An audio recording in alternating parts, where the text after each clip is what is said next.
Ladies and gentlemen, your hero is back. With more of that stellar content I know you love. Let's get to it, shall we?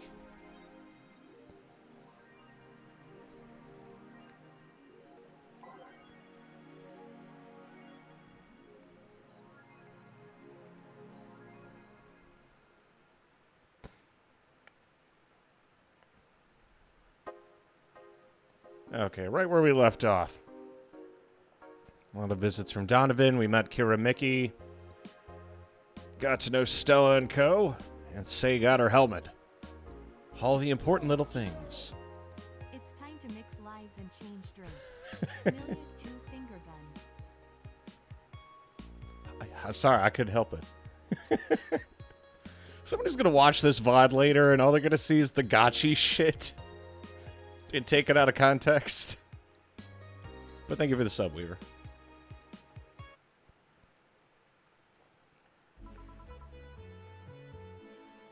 Good evening. Alrighty. Seems you made it just in time. I think it's just a car backfiring.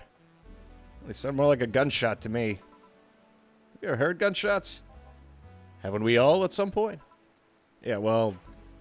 See, sounds more like a car's exhaust. I don't know, it's too dry. Yeah, but gunshots give more echo. What if it's a firecracker? Ah, boss. How goes it? We jammed about 3 hours last night. So far, I'm really liking the dialogue, because it flows the way a normal conversation would flow. See, but each character still has their own personality without being stale bread. I knew the OST had bangers, but it's still consistently staying with bangers. That and the art style definitely manages to... I've always been a fan of like pixel art, and I finally get all the Danger U references. So that's interesting. But yeah, I'm digging it so far. Then we've only fucked up one drink. Yeah, it's... it doesn't really get around the fact that you're, like, a bartender, but there's shit happening in the background that kind of gives you context. Like, you're not some super important character that's, like, changing the world. Like, you're just a bartender. That's it. That's all that happens. At least so far. Firecrackers. Yeah, a couple of years ago, there's an incident where some dude killed a cop. Managed to slip away because his pistol was mixed up with the usual Mega Christmas firecrackers. It sounded too hollow for firecrackers. Whatever, this ain't a morning talk show. I'm not paying you to chit-chat about meaningless things. At least not amongst yourselves. Right, we shouldn't lose time over a car's exhaust. Hey. Hey. Fucking got him. Time to mix drinks and change lives. Welcome to Valhalla. Hello, I'm looking for some information. What kind of info? You can tell me about a girl nicknamed Crimson Rose. Sounds like a tacky online handle. Though tacky online handle is a bit redundant. You know anything about her? Nope. I have $80 here that might refresh your memory. Well, you mentioned I remember something. Really? Yeah, now I'm totally sure that I have no idea what you're talking about. Nothing at all. Nope. Man, you're a shitty bartender. Not having any info I need. Well, first of all, why assume I just happen to have the info you conveniently need? Does that girl frequent this place? Is there any proof that I might have the info you so desperately need? Well, the second, you're not going to get anywhere by offering me physical money. In fact, what are you doing with physical money? You want to get mugged that badly? Yeah, well, moreover, even if I did know something, do you really think $80 is enough? You can do almost nothing with $80. It's not enough to have a decent lunch. Why are you scolding me? Why'd you call me a shitty bartender for not conveniently having the info you need? Hey, wait, of course, you want all deals to be clean, so you need me to spend money on the bar. That's how it works, right? I spend money, you give me the info? Maybe, maybe not. Okay, get me a drink, but keep it under $80. What a douchebag. By type, how about cheap? You idiot. Keep it under $80. Gut punch. Okay, he wants a gut punch.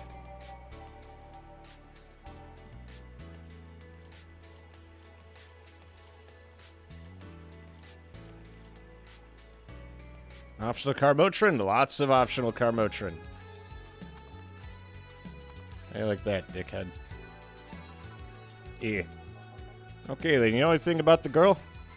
No. But you said maybe, maybe not. Turns out it's maybe not. You were the one deluding yourself into thinking I might know something. Also, Weaver, the only context I have for any of the girls in this game is from the GFL collab. So, like, I kind of know that I can put, like, a face to the name when I see it. But aside from that, I have no context. And like I said, $80 is nothing. So, I need to spend more. I'll give you some intel. Spend all the money you want, but I know nothing and no amount will change that. Can I at least get my money back? Ah, the order's right, isn't it? I guess. Why are you looking for that girl anyway? Vandelay. Art Vandelay. I'm a private detective, is what I do. So I'll assume you're either looking for a missing girl or working for a creepy online stalker. You're assuming the girl I'm looking for is innocent or lost. She's not. She's half of the so-called rapers of the city. 2 guns for hire that work for whoever's resourceful enough to find them and wealthy enough to pay them. Crimson Rose and Cobalt Lily. They still sound more like teenagers' internet nicknames. So, who wanted you to track her? I don't know. I got the letter with the instructions and a paycheck. What if it's a prank? I have the money, so what do I care if it is? Besides, considering the amount I was able to cash in with that check, it'd be a pretty wasteful prank. I see. Well, any info or rumors you could give me? You don't have to be related to the girl. Why do you need them? It's always good to keep up with local going-ons. Oh, let's see. Sorry, I can't think of anything right now. Most of the conversations you hear in here aren't rumor-worthy. Humor-worthy, maybe. Not much about current events, at least not beyond what you see on the news. Damn, what kind of bar is this if you can't gather the word on the street? What kind of film noir world do you think you live in? Gil might know something if you're so fixated on finding some kind of information. I don't know what you're talking about. Do you know something that might help me, Gil? I don't. I certainly don't, and I'm offended by the suggestion that I do. He knows something. Holy shit, that's him! That's the guy! No one has context going in a new game. You're meeting the characters at the same spot everyone else is. Yeah, it's interesting because each character so far has enough personality on dialogue alone. And this is with no voice, like you can just kind of feel from the character. That's good writing. Second thought, maybe it's better if you don't get involved with him. And Jill has a personality of her own, too. She's not just like a blank slate for the player. Well, this has been a major waste of time. Yeah, way to sum up my stream, dude. And here I thought all the noise BTC bars have been made lately would be useful for something. Noise? What noise? You don't know? I'm asking for a reason. You'll find out soon enough, don't worry. In any case, I guess I'll have another drink and leave. What can I get you?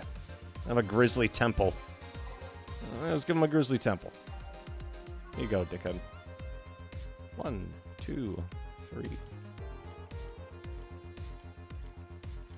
And he wants it blended. This one's kind of shitty. It's mostly for fans of the movie it was in. He looks like George Costanza. Wow. Literally me. Yeah. Okay, then. This is going to be deducted from the $80 from earlier, right? No. Fine. Come on, there has to be something. This week's been slow as hell. The only good thing I've heard is about this girl who threw herself off the roof of a nearby mall. The whole thing about a woman catching him midair makes you think it's made up. Aside from rumors that the Harbingers are looking to cause trouble at a bank today, no, not really. Damn it. Wait, who told you that? It was on the news, wasn't it? Yeah, but the name The Harbingers wasn't used.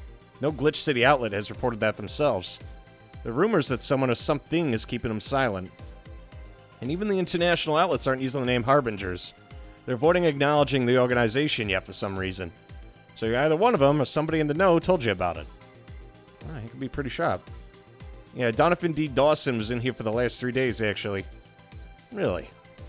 Wonder if he'll notice the glass that Idol signed. I mean, sure, I can't think of anything that'd be useful involving him right now, but I guess not. You talk about anything interesting?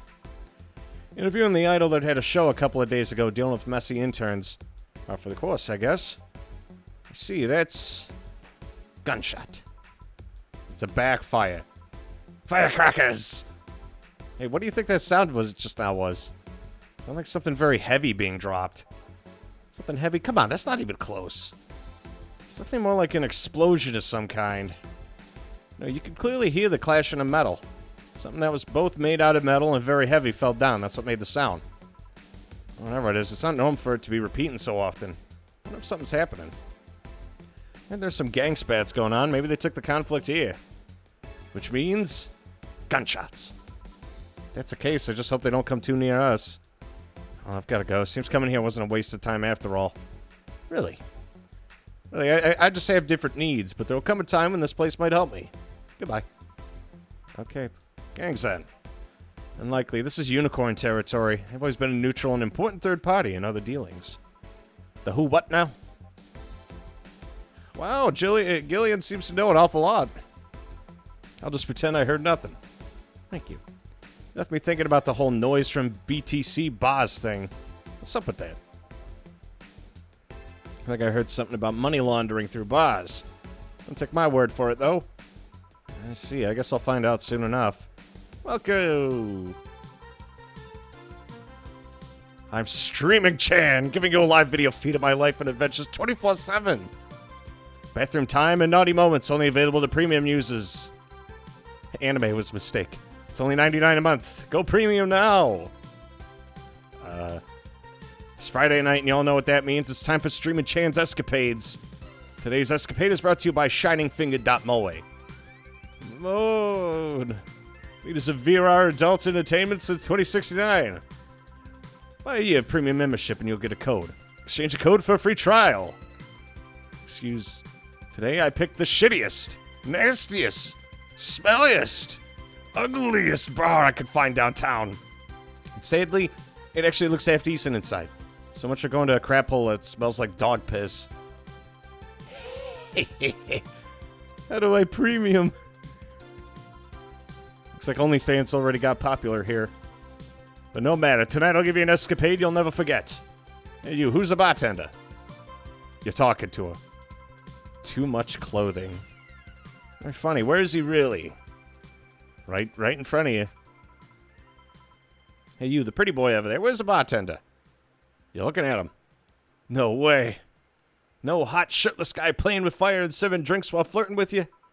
No sexy, scantily clad girl jiggling around the place? You telling me you two dress like fucking waiters or the bartenders here? Yep. Seems that way. Is that a problem? Of course it's a problem. Friday nights are peak viewing hours. Need something sexy or enticing to keep them interested. Well, there's an easy solution to that. There is? Yeah, just take your top off. Yes! Did I miss a bath time? I might need to take off your bra, too, depending on how the traffic goes. Wait, you're quite flat. Do you even use a bra? Yeah, Jill, I feel that. Is that piercing glare a no? Come on, one of us is going to have to take off the top. And that ain't going to be me. I already did that once today. It's too late to go somewhere else. By the time I find an even shittier body, it'll be closed. What's your policy on wearing pants? Somebody tried to have me fired for wearing a skirt, so we deal with that on a case-by-case basis. Yeah, that's not a concrete answer. I need binary yes-nos. My viewers have the attention span of fruit flies. If they wanted to use their brains, you think they'd watch something like this? You need to keep them entertained, and the fact that you still have your shirt on isn't helping. That's actually good advice. Maybe I should take off my shirt. And I know. Give me a drink, a big one, the nastiest one you could think of. Service here, please. Oh, it's like my brain shut down. Manly and promo drinks are both nasty, but that's my opinion. We want nasty. Marry me, Streaming Chan. You want the most disgusting. Nasty.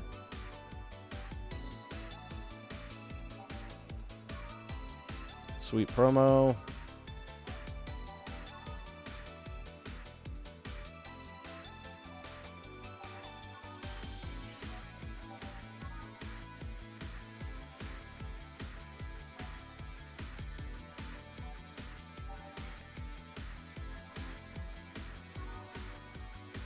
I want something horrendous.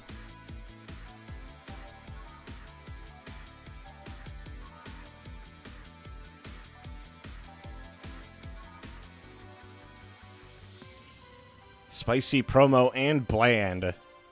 Yeah, let's go with this one. We want disgusting.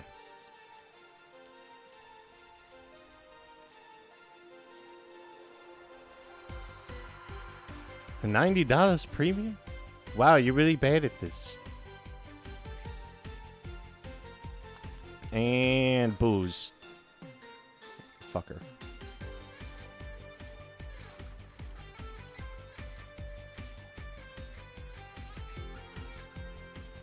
All aged on the rocks and mixed.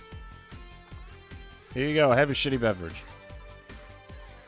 When you press K, you can trigger the live comments. Oh, God. Premium time, baby! Get sexy. Yeah. Alright then, cheers. I think you should chug it down so quickly. It's like it hit me, but I didn't feel it until a few seconds later. Is this what being kicked in the balls feels like? Yep. Okay, I've decided. I'll just get really wasted. That's gotta be fun enough, right? If you say so. Okay, in the meantime, what can you tell me about this bar? What do you mean? Weird stories, fun stuff, interesting facts. You're being seen by an average of 6,000 people. Make their time worth it, really, because it looks like there's only 3. Is danger you here? Let's see, then. Last weekend, we held a party for the Safe Fire Toy Company. And? It's a company run completely by dogs. Really? This place was completely overrun by corgis. Wait, corgis? Did you really serve drinks to corgis? Tuxedo-clad talking corgis, yeah. Wow, that's weird. Wait, you're not shitting me, right? I wish I was shitting you, trust me. What else? Let's see. Donovan D. Dawson from the Augmented Eye was here for 3 nights in a row. That perfumed chauvinistic bastard. There's that word again. Just the other day, someone from the Augmented Eye interviewed me, actually. When they ask. Now, the usual bullshit, who I was, what I did, future plans, inspirations. The one that interviewed me was the small, meek girl with glasses. She seemed a bit bitter, though. I wonder why. Enough about that. Wait, can I see that glass over there? Sure. This signature. Is this Kira Mickey's autograph? Yeah, she came here before our last concert. Get out, really? Is this some kind of secret hidden bar of the stars? Nah, we're just in the right place at the right time. What kind of person is she when she's not on stage? Tried getting a meeting with her, but she's actually seemed willing, but she's kind of busy. Very nice girl. Seems to be completely invested in her work. She loves what she does, and it shows. You'd think she'd be some sort of diva, but as far as I'm concerned, she's one of the nicest people I've met. I knew it. I knew she was nice. Her passion shows in her concerts, you know. She's so spontaneous. Her performances are never the same. Every time she sings Shine Spark, I feel like my soul's warming up like a high-performance computer. Shine a spark. Unlock the butt chug cutscene. Find myself singing it in the shower all the time. Those who pay premium can hear me sing every day at $99 a month. Go premium now. You really are shilling. I decided I was about to call bullshit on what you said. But I guess you do have some sort of proof for everything. Can I keep the glass? No. Pretty please? No. Potty pooper. At least this bar might be more interesting than I initially thought. The one thing that make it perfect is if Pretty Boy over there had a pass with the KGB. Who told... Ooh. Yeah, that'd be crazy, huh? Are you gonna order anything else? Yeah, the whole getting wasted thing. I heard a drink called Bad Touch. Give me a big one. Let's give her a big bad touch. I'd give her a bad touch, if you know what I mean.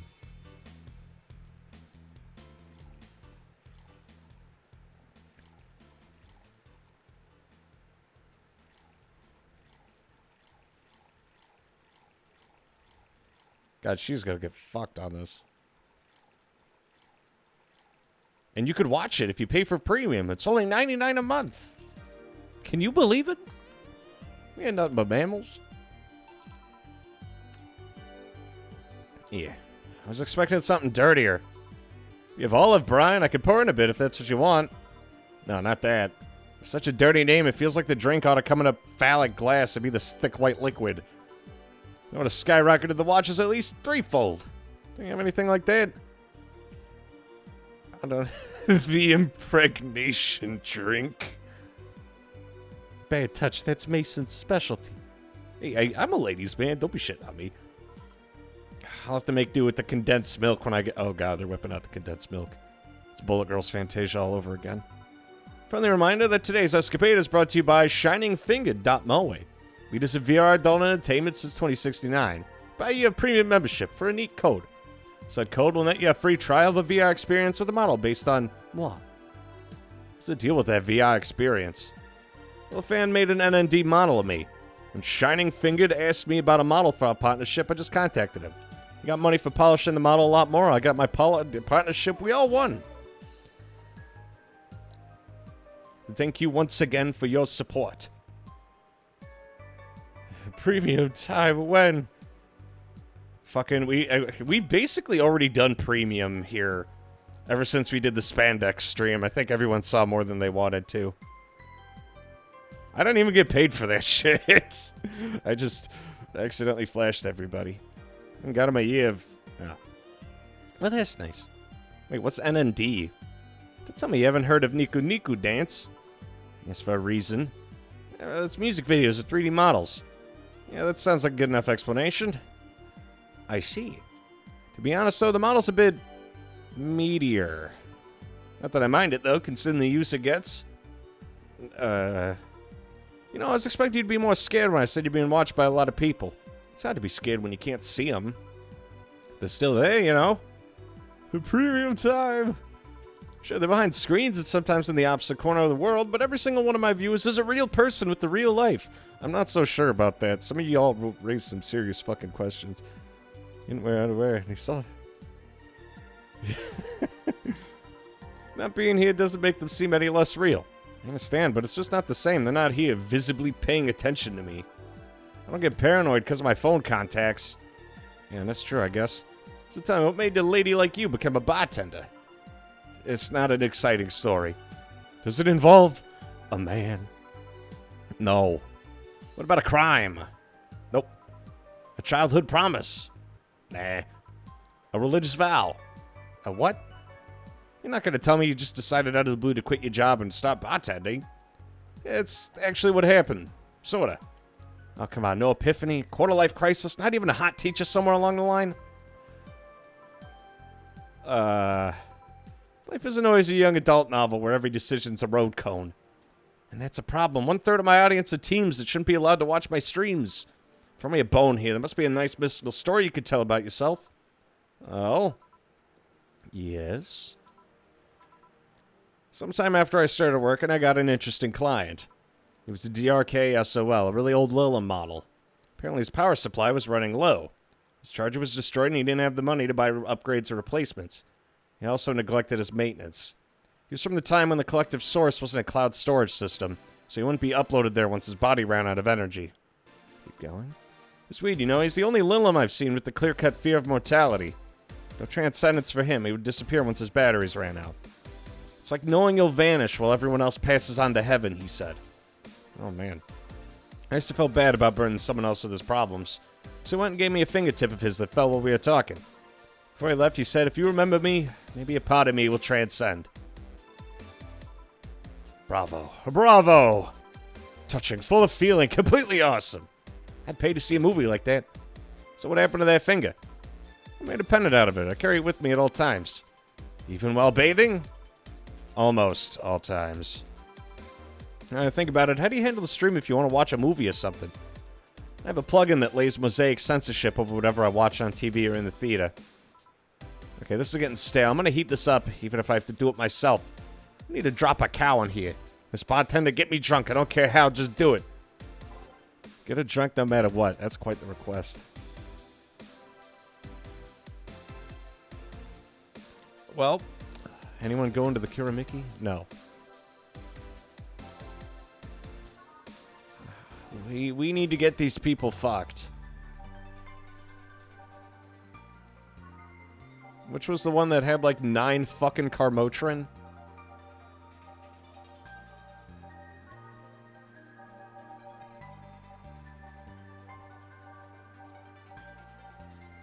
Ah, Fringe Weaver.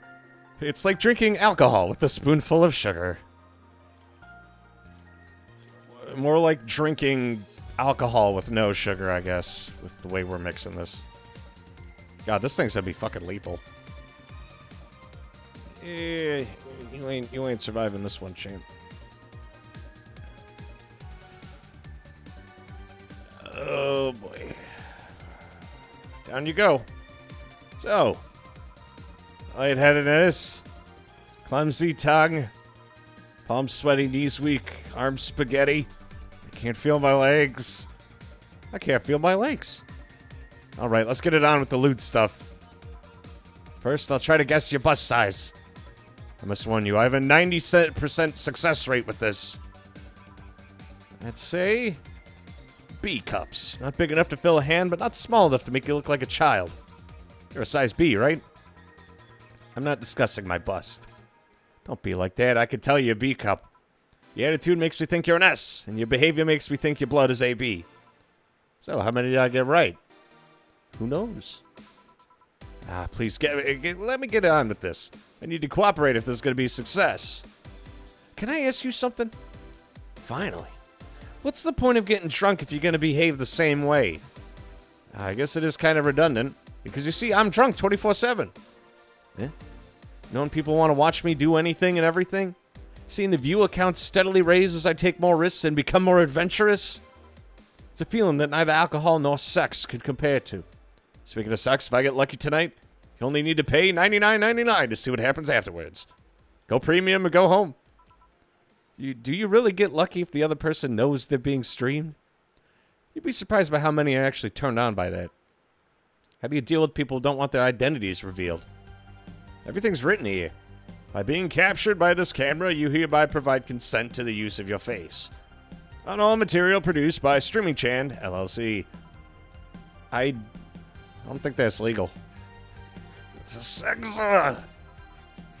People believe it is, and I've yet to be troubled by a lawyer. It's funny, though. When you're on the street, unless it's somebody really hot, you can't recall their faces. But learn their name, and suddenly they're a fucking snowflake that's better than all the rest. Oh, this is weird. I'm feeling sleepy. You did ask me to get you drunk. Why is it weird? I haven't felt sleepy in quite some time. In fact, I've been sleep-deprived for a while. How long? A week. A week? Weeks are the ones with 30 days, right? Yeah, totally sleepy. I can feel my eyes getting heavier. It's this weird lag when I try to move. What's up with that? Anyways, I think I'll take a little nap here before storming off and continuing the night. If you'll excuse me. God damn it. Should I call a cab? And risk waking her up? Leave it be. I'd rather break the rules than let her sleep than deal with her again. I'm gonna take my break now. It's been a while since I needed a cigarette this badly. Well, that just happened.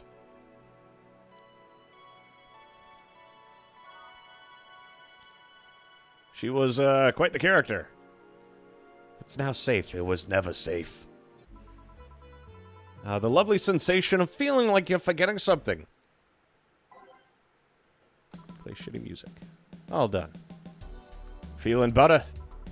Fresh air does wonders for you. Well, for a given value of fresh, anyway. I insist that it sounds like dynamite. No, it's too long to be dynamite. It sounds more like some heavy-duty tool. Are they still fucking talking about this? You're a heavy-duty tool. Yes, I am. Wait, damn it. Oh, welcome back. Could have sworn this place looked a lot more pink the last time we came. Maybe it's the lighting. Hey, bartender, what did that noise just now sound like to you?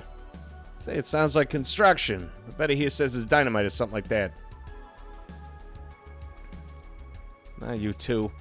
Hey, you think it's dynamite then? No, I say it's a backfire. It's a gunshot. Firecrackers!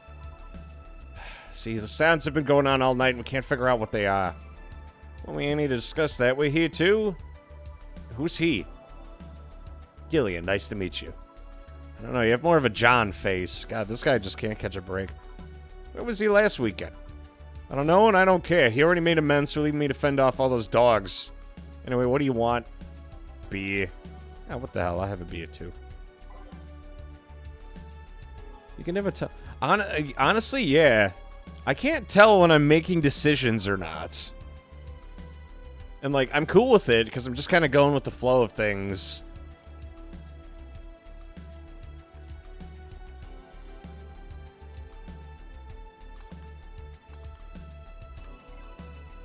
Yeah, I don't think they want a big beer. I think they want a regular beer.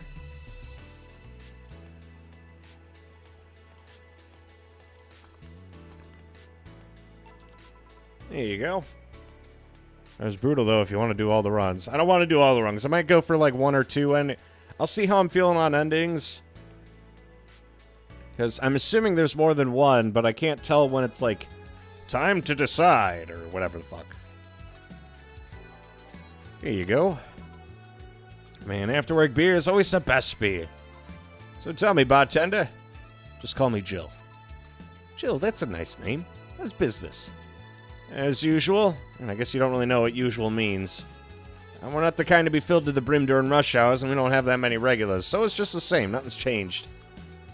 I guess when we came here with all the dogs, it was quite the change of pace, huh? I have no idea. I have a question for you, Jill. Is it about the girl passed out next to you? Premium. Please don't wake her up. Do you regularly let people sleep here? No, but I'd rather have her sleeping than talking. Should be saying that with at least 6K people listening? Fuck yeah! Let them hear, I don't care. 6K people. She calls herself Streaming Chain. She's been streaming her life 24/7. Sounds familiar. I think one of the dogs talked about seeing someone doing that. I don't know if it's the same person. So 6,000 people are watching and hearing us. Considering the way she's sleeping, they're probably only hearing us. The camera's against the table. I don't know how many are still on the channel, though. I see. So there'll be a lot more witnesses if something's said? Do any of you have a criminal past? Nope. Just a minor charge of petty vandalism. What'd you do? Painted graffiti outside of my high school saying Miss Thompson's a cunt. What'd you do that? Because Miss Thompson was a cunt. Constantly humiliated whoever got her questions wrong. She also constantly bullied 2 of my classmates. Sure, I got a week of suspension and had to clean the wall. But it gave everyone the courage to speak up. So how's stuff at Doglandia? I recently struck a deal with Fama Fabrics to start a doggy clothing line. Fama Fabrics, that name rings a bell. It's that textile company where the owner believes herself to be an alpaca. Oh yeah, that one. We had her here some time ago. She got drunk and so much saliva everywhere. Oh. But anyway, dog clothes. We hired a new employee and she showed the higher-ups some designs.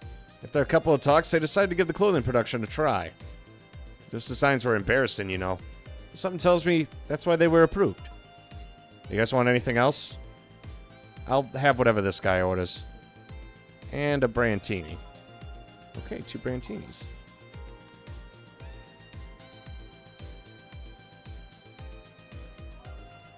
Brantinis seem pretty popular.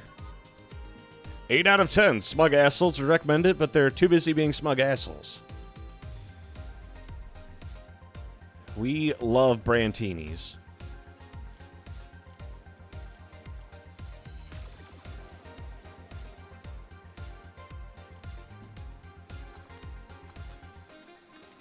Okay. Time to mix and match, baby.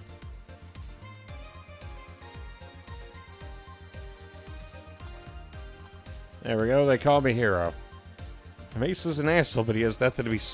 Okay, that's just unnecessary. But I'm nice. Okay, well, I'm not nice. I'm serviceable. I'm a sensitive soul. Here you go. You have such a wimpy taste in drinks, Deal. Not all of us spend their weekends in college partying like maniacs. Actually, not all of us went to college. You miss nothing. Sometimes I wish I could go back in time and kick my ass. Something on your mind? That girl that's designing the clothes. Laura, what about her? She's cute, but she should take more care in her appearance. I mean, right now she fits the unkempt cutie category so well that it's almost painful. It's so cliche I can't help but cringe when looking at her. Cringe? It's like when you see something that's such a cheesy movie cliche. You just feel the need to kick whatever the hell it is. Kick?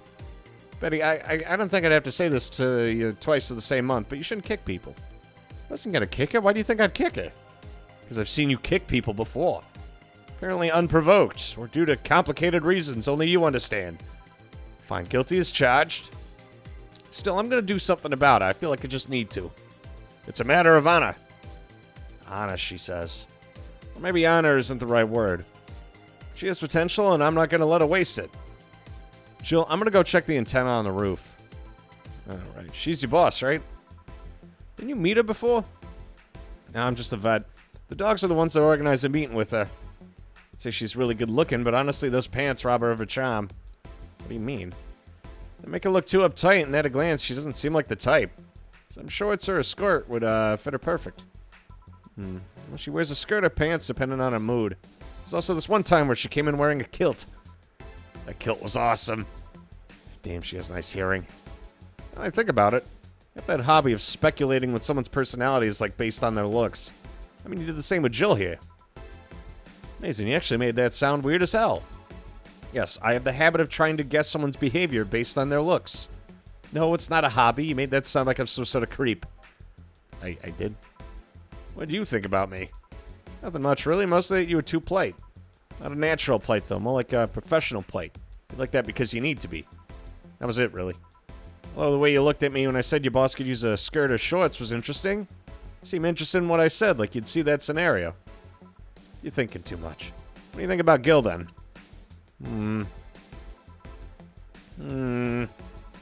He's either a total simpleton or acts like one in a way that consumes the rest of his character. Yeah. But anyway, I'm just a veterinarian.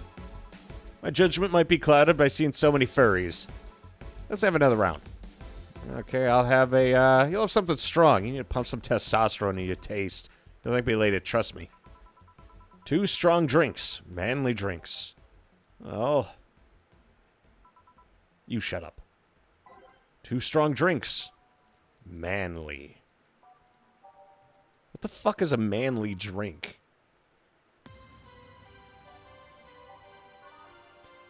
And they want them strong. So a lot of Carmotrin.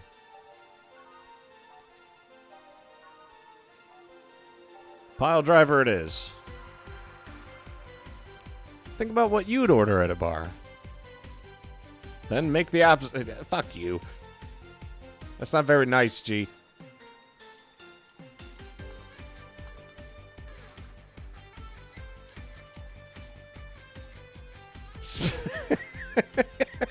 What'd you order at a bar? Sperm.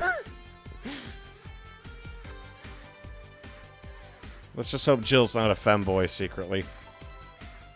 Here you go. 2 pile drivers. Now drink. Oh, man up. You'll get used to it. Jill, someone ever proposed to you as a prank? You know, when make you think they're falling in love with you just to reveal that it was all a prank. Jill?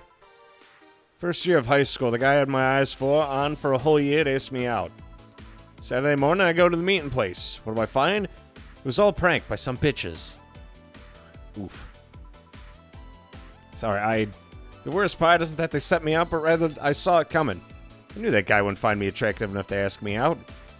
I knew those bitches would just target me sooner or later just for kicks.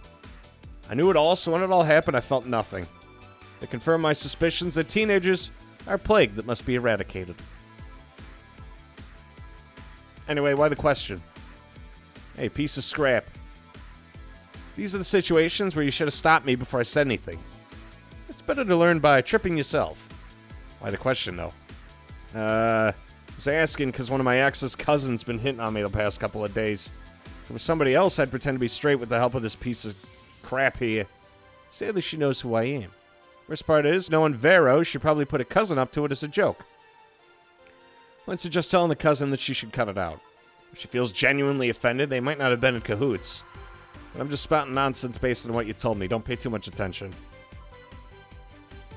It's better than my suggestion. What was yours? Waterboarding? You like to get up to a little trolling. That'll stop you from jacking. I mean, that's the first thing you've been right about tonight. Jane is a character who carries over to all Succubon games.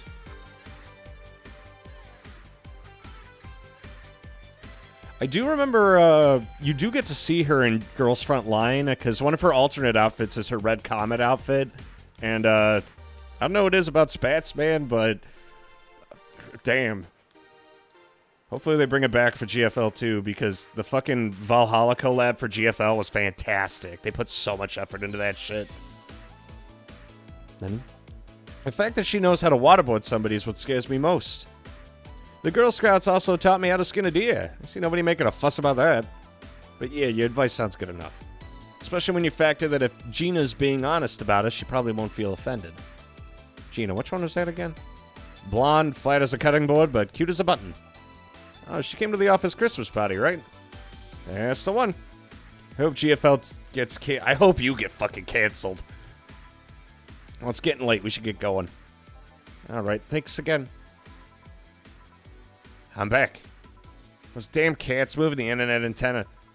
Oh, yeah, Jill, some guy said I should tell you that the bunny's late, whatever that means.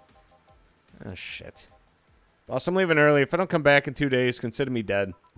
Yeah. Shouldn't we be worried? Think of him as a kid that tells outrageous stories to get attention and everything will be easier. Besides, he knows how to take care of himself. Yeah, he'll be here on Monday like nothing ever happened. In any case, I'll be back in my office. Maybe now I can finish watching that didgeridoo tutorial. Newscaster, this just in. News? The Apollo Trust Bank has locked its doors, leaving around 30 people trapped inside. The security system was activated after somebody tried to steal info from the main database. Earlier this morning, the bank... Damn, that's rough. Hey, Jamie. Good evening, Jill. You see the news about the Apollo Bank?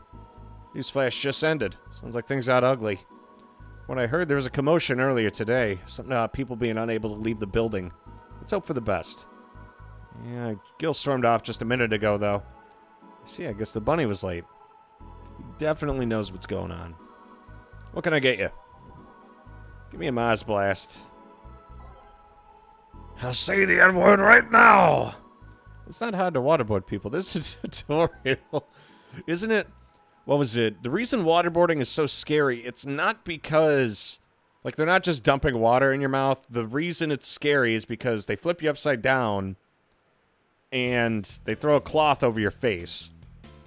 So it's less drowning and more suffocating.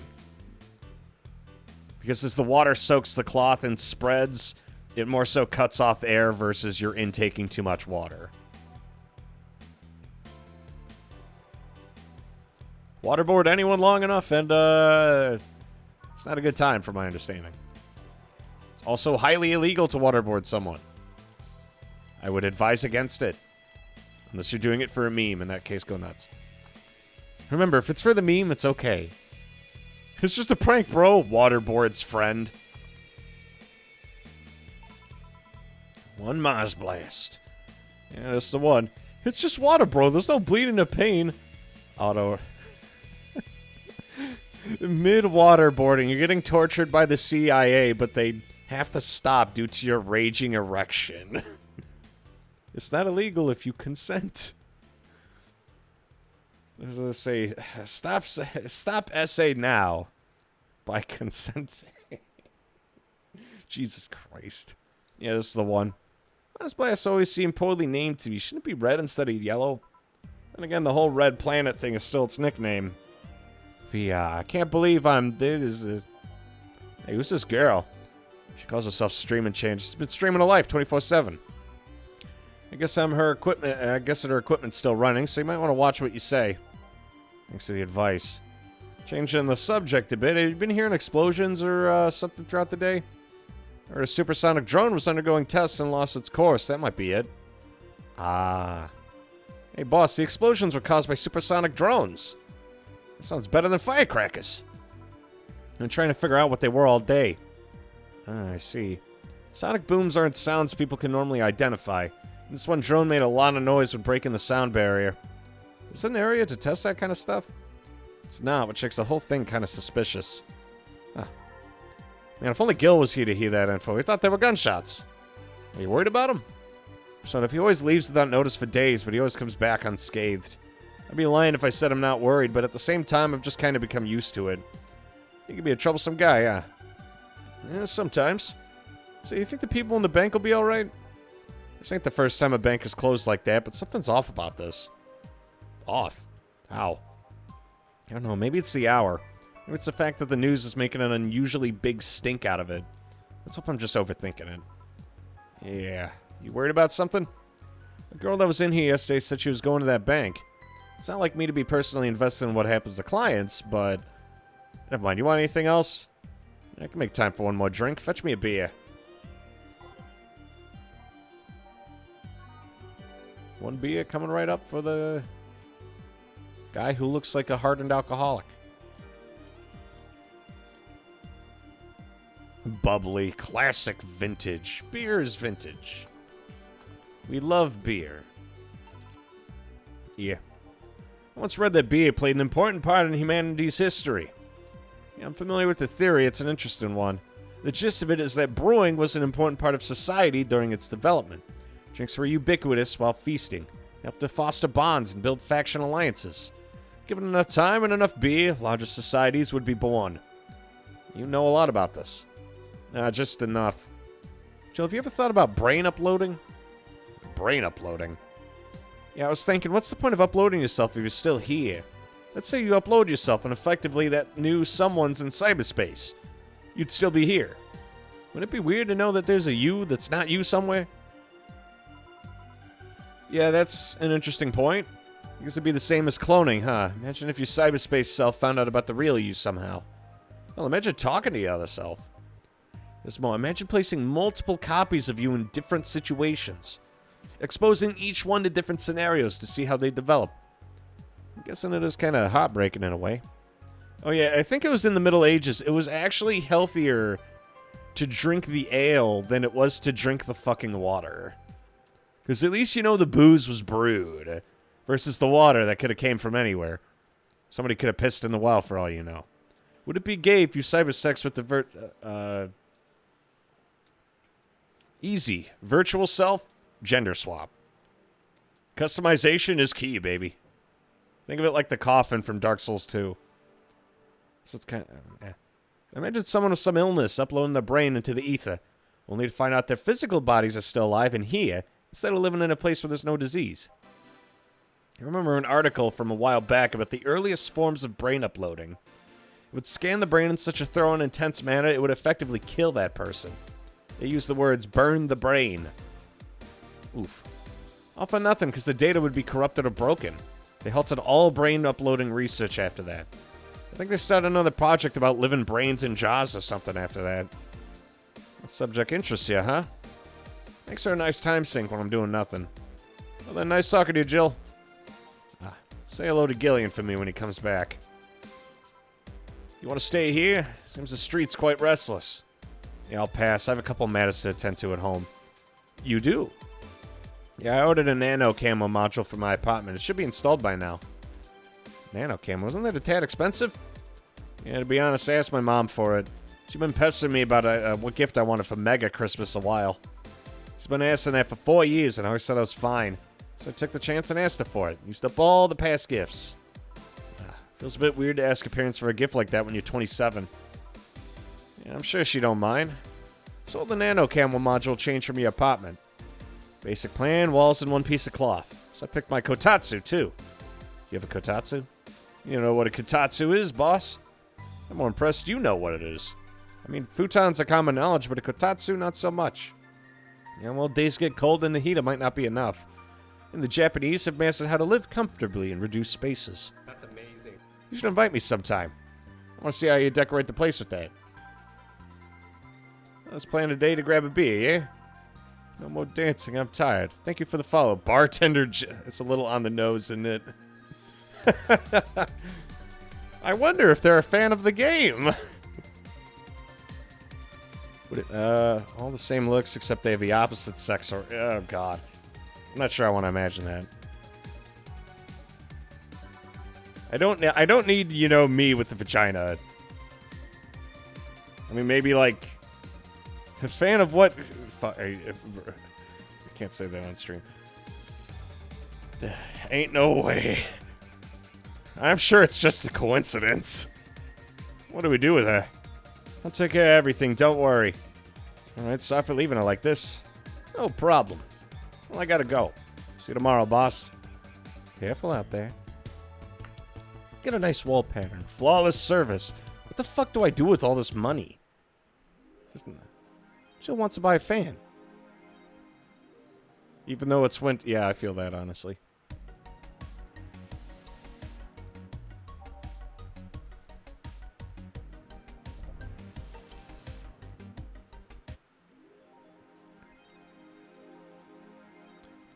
I wonder what happens if you don't buy shit. Slut. Hey, you spend it, Mason. On rent. We already paid rent. It was $800.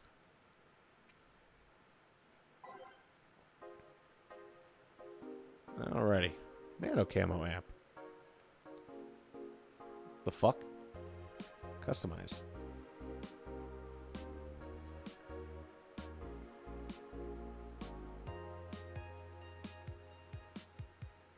Rad for $10,000 fucking dollars.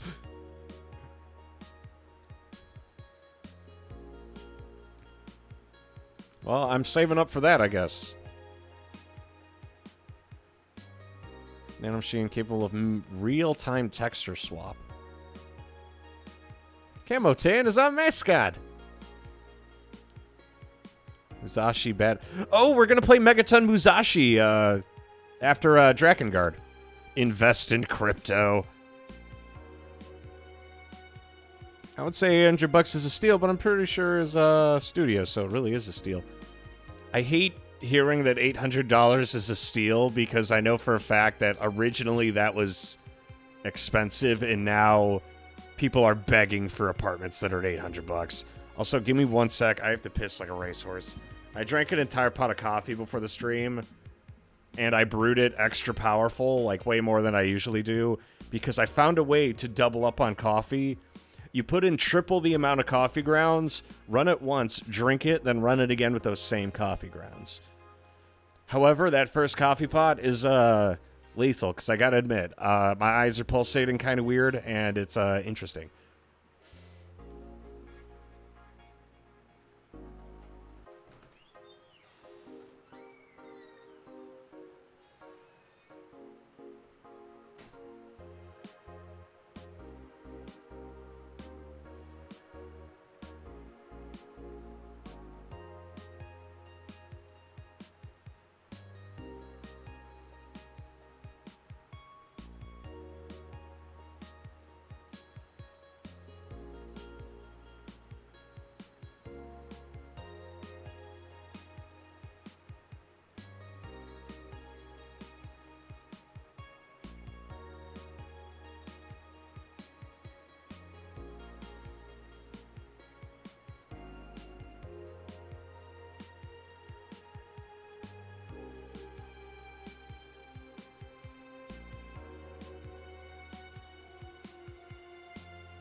$800 apartment in today's market would be like the worst possible part of town and probably has an infestation. We love radiation. You sound like a man who could use an espresso machine. No, that's the thing. I feel like espresso or those fancy-ass coffee machines, like, I feel like doing that would just get me, like, high off my own fumes. Bro tried to speedrun a heart attack. Oh, I feel fine. I'm just working out my kidneys right now. Remember, the bigger kidneys, if my kidneys get big enough, I could process piss at record speeds. I gotta work out every muscle in my body. The heart is a muscle and it needs to be worked till failure. Espressos pull the most coffee at the least amount of water, right? Yeah, but I don't want my coffee to taste like dog piss. Espresso tastes like shit. I don't care what you put in it. It is just, like, people are like, ah, yes, you could really taste the beans. It's tastes like someone spit in my water. I'm gonna say, I tolerate coffee. I don't enjoy it. You could also develop kidney stones. Exactly. That's why they need to be made stronger. If my kidneys get powerful enough, we're gonna be able to pass the kidney stones. It's like pissing glass. Either that or I have a UTI. If I have a UTI, though, then that means we need to drink as much fluid as possible. I'm almost enjoying the burn. My espresso machine, because I can make iced coffee. I don't actually drink espressos. Yeah, I tried making iced coffee like 2 or 3 days ago by throwing ice cubes in my coffee, and it just tasted like watered down coffee. Like, it was fucking awful. I don't know why people drink that shit.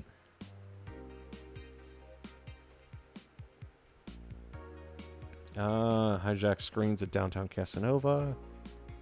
Unidentified bomber. White Knights counterterrorism.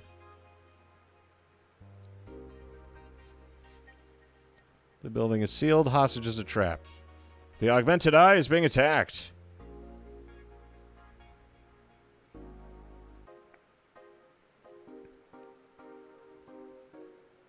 Thank God I don't pay these fuckers for a sub. The Augmented Eye trying to get more views. What a bunch of lame asses. Pollution to reach historic levels. Hey, best boss. Jill really likes Dana, doesn't she? Glitch City still relies on ancient technology in order to keep costs high, low and profits high. Yes, the biz way. Buy high, sell low, baby.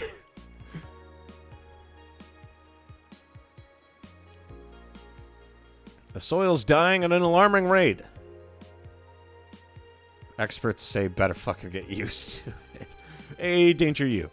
A white knight just beat me up. I was going home after buying groceries at the store. I was very tired because I had to line up for hours just to buy milk. When finally out of there, a group of 3 white knights stopped me asking for my ID and wanted to see my bag to check if I wasn't a scalper. Once they saw everything was in order, they asked me for a military service ID and just, what the fuck? Why would I have that on me? There's no enforced conscription anymore. It don't make sense. And because I didn't have it on me, they asked for money or else they played drugs on me.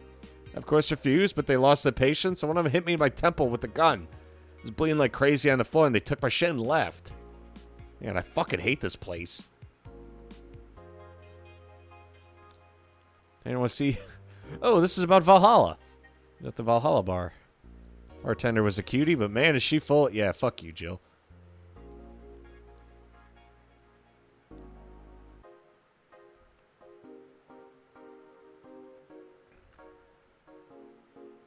Maybe they're avoiding casual racism.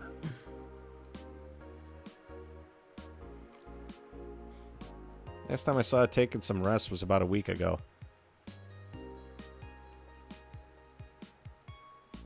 Apollo Bank, and no one was reporting on it.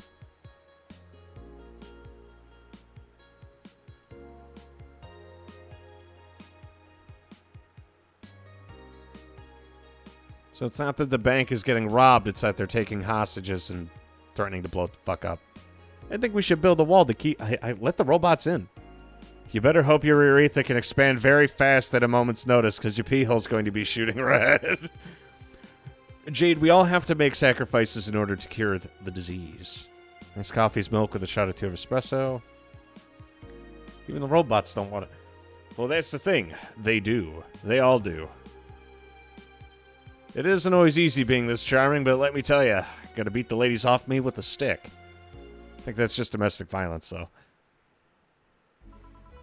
Same you don't have a Mexican GF. I didn't expect you today. I was waiting for you to call and say you wouldn't be coming to something. Things at the Apollo Bank are getting ugly, so that means more people will be looking for a drink. And you could take a break, you know, you're quite the hard worker. And the streets ain't exactly safe right now. They've never been when you get down to it. Besides, I can't afford to not come with the bar closing soon. I wonder if any bars used impending closure as a means of getting their employees to work. Seems like the total opposite would happen. Not to mention, I get bored out of my brains in my apartment, so I'd rather come here anyway. What'd you say? Nothing important? Gil isn't back yet? I wouldn't worry too much about him, though. If you say so. That girl's still here? Yeah, she was sleeping so peacefully, I felt bad about waking her up. So, would you mind doing that for me? Actually, yes, I mind. But you're the boss, and it's kind of my fault she's here in the first place. Yeah, sorry about that. Young lady, sleep another hour, and we'll have to start charging you a motel fee. God damn it. She was gonna say it. Where am I? All right, the shitty downtown bar. See, all my gear's in place. Neither my pants or my panties, shirt or bra have been displaced. It's the flat bartender. Yeah, what a way to greet someone. Good evening. Evening. Oh, well, it's the best day of sleep I've had in quite some time. Sorry for all the trouble I may have caused you today or last night. Don't worry. You're so nice, flat bartender. Thanks for taking care of me. Bye. Hello, guys and gals. Streaming Chan's back in action with the batteries reloaded. The moon, it burns. I feel like I've just unleashed something terrible into the world. Come on, it's not that bad. Say, what's this bottle? A bottle of absinthe I had at home. I went to have it appraised, but the guy said that without the label, there's not much value to it. It's still a nice bottle of absinthe, though. I see. Are you gonna serve it today? Looks like the absinthe can be detected by the station's database, so it's not counterfeit. I'll serve it if only someone asks. Okay. Want me to serve you a glass? I'll pass. Absinthe's not my kind of thing. Well, then I'll be in my office. Careful with that shit. Okay, then. Also, context. She was gonna say it. What makes him a true American is he can't afford a doctor to solve his piss issue. Yeah, it's kind of on the nose. I haven't had a checkup in like fucking 10 years, man. I still have the same glasses from when I was 17. Also, have you ran into Art yet? I did. He was kind of a douchebag. I piss red, white, and blue. God damn. Oh, context for absinthe. Absinthe, for those of you who are wondering, isn't necessarily illegal. It was banned for a while, mostly because people would get too drunk off it, I think is what it was. It was like an incredibly powerful alcohol that was super easy to overdrink and die from alcohol poisoning. And that's a fact. There's no way I'm possibly wrong. And if anyone tells you different, they're lying. Trust me, boys and girls. Would I lie? Time to change lives and serve drinks. Wait, that's... that's not how it goes. No one here to retort. It feels lonely without Gil. Just hope the restlessness in the streets doesn't lead to dangerous or weird types coming in here. The fuck? Good evening! Holy shit, that was a record-breaking jinx. Literally 1984. Press K. It still works. Why? Welcome to Valhalla. What can I get you? Let's see. I'll have a green fairy. Green fairy. Blue fairy. Sorry, the absinthe bottle distracted me. Let's give this brain a blue fairy.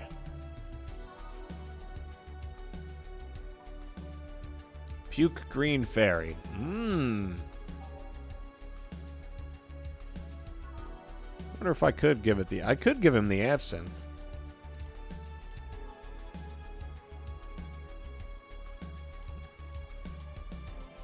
Let's give him a lot of Carmotrin. Alcoholism, go! There you go. Nice. Yeah, this is the thing. So, how you gonna... Oh, you can grab stuff. I should have figured as much. You can drink stuff?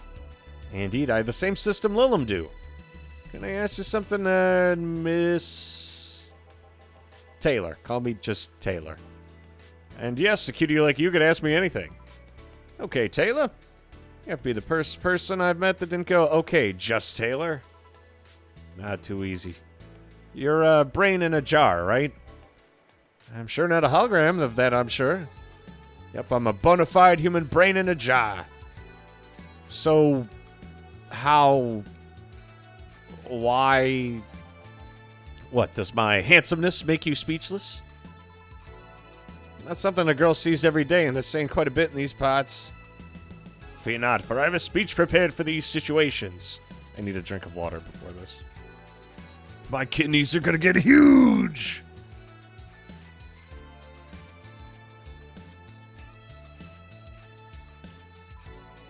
A speech? You're seeing one of the 5 great living bottled brains of the world. We are brains living in conditions that allow us to exist as any other humanoid creature, all while computers in our jars scan our activities. In a slow but steady manner, we are helping the world understand the inner working of nature's most complex computer. I'm guessing you prepared that after being asked the same question too many times, huh? Not out of exasperation or anything like that, mind you. I just wanted to have something thoughtful prepared. Look, I even have a couple of pamphlets with me. You want one? Sure. Brings one of our world's 5 brains in jars to this place, though. I'm from around here, actually. I just wanted to take a walk for the first time in quite a bit of time. Have you come here before? No. Otherwise, remember a cute face like yours. Speaking of which, can I have your name? It's Jill. Jill, that's a really cute name. Thank you. Say, weren't you scared of going outside today? What, the commotion around and all?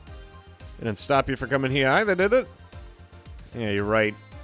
It's gonna take more than cryptic but ominous news to stop me. You're not really energetic, did you know that? Sorry, does that bother you? No, not at all. Just that I figured a brain in a jar wouldn't be so happy. When I was alive, my body got to a point where there wasn't much I could do. This new state of existence allows me to accomplish more than I ever could before. Plus, I'm doing something that'll help people in the long run. Won't you be happy? I wonder. Do you want to make me happy, Jill? Depends on what it takes. Don't worry, just give me a beer. All right then, yeah, I'll make you happy. One beer to make this man happy. It turns out the real answer to depression was alcohol. Can you believe it?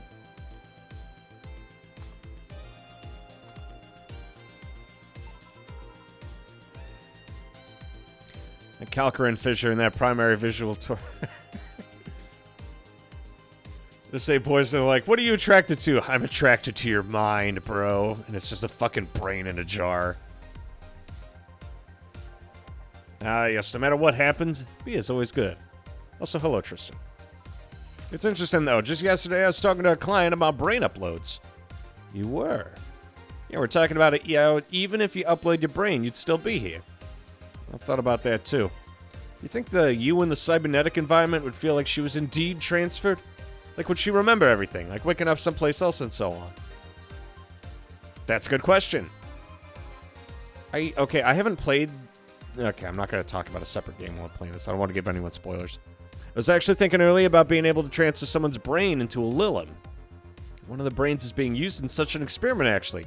They can make a functional Lilum. Unfortunately, the wiring and other such stuff makes it look more creepy than anything. They aren't transferring his identity or anything, though, just wiring him to a body. I think someone would rather do that than float around exposed in a jar. I had to admit, the whole brain thing does look creepy, but the body I'm telling you about is just uncanny looking. Speaking of uncanny, how'd you feel when you saw yourself like this for the first time? It was a bit of a shock. It didn't last too long, though. I never was too attached to my body. Later in my life, that was almost literal. You know what the downside of this body is? I can't get drunk. You want to call that a downside? If you wanted to drink alcohol for the taste, there are many alternatives. Drunkenness is part of the whole experience. Why though? Lone can get drunk no problem. Yeah, but in their case, their brain's a computer attached to their body. Getting drunk causes their brains to reduce the input speed to their bodies. Depending on the model, their drunk subroutine might throw in a different behavioral cycle even. It's hard to get drunk when the whole point of you being in a jar is figuring out exactly how you work. Yeah, you're right. Hey, Jill. Alma. Ah, there she is. Where's the courtesy one would expect from plebeian bar staff? Welcome to Valhalla. What can I get you? Happy? Not when you put it that way. Why, hello there, beautiful. Oh, shit. You hurt my feelings with that, darling. So, you don't see disembodied brains every day. I mean, I did work a summer in Lilum maintenance, and even then, those were talking heads. Now, don't worry about it. At least you're not running or fainting. Your name is Alma, right? I'm Taylor. Nice to meet you, Taylor. Say, Alma, can I buy you a drink? Sorry, I only date people who are at least 50% organic and have at least one face. I know just what to strive for, then. Just kidding. It'd make me happy to make you happy by buying you a drink. Does that bother you? I guess if Jill's the bartender, I don't have a problem with that. Awesome. I'll pay for your next drink, then. What will you have? A Cobalt Velvet. And you, Taylor? Yeah, I'm fine. You're going to have me drink a load? I don't want to drink that much. Okay, then. Cobalt Velvet it is. Taylor's just a character, but he tells you something about... Yeah, the way they handle the world building, it's like... Because, like I said before, Jill isn't super important to the world, but because she's a bartender, she gets all this background information. This is good world building. By just existing within the world, you get added context. You don't... And I understand it's through natural conversation, but I don't feel like I'm being delivered exposition. I'm not having it, like, drip-fed to me like a fucking idiot.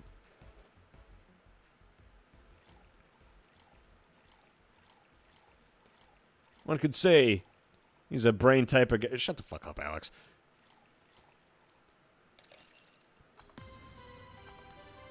I'm sorry, your mind's just so sexy.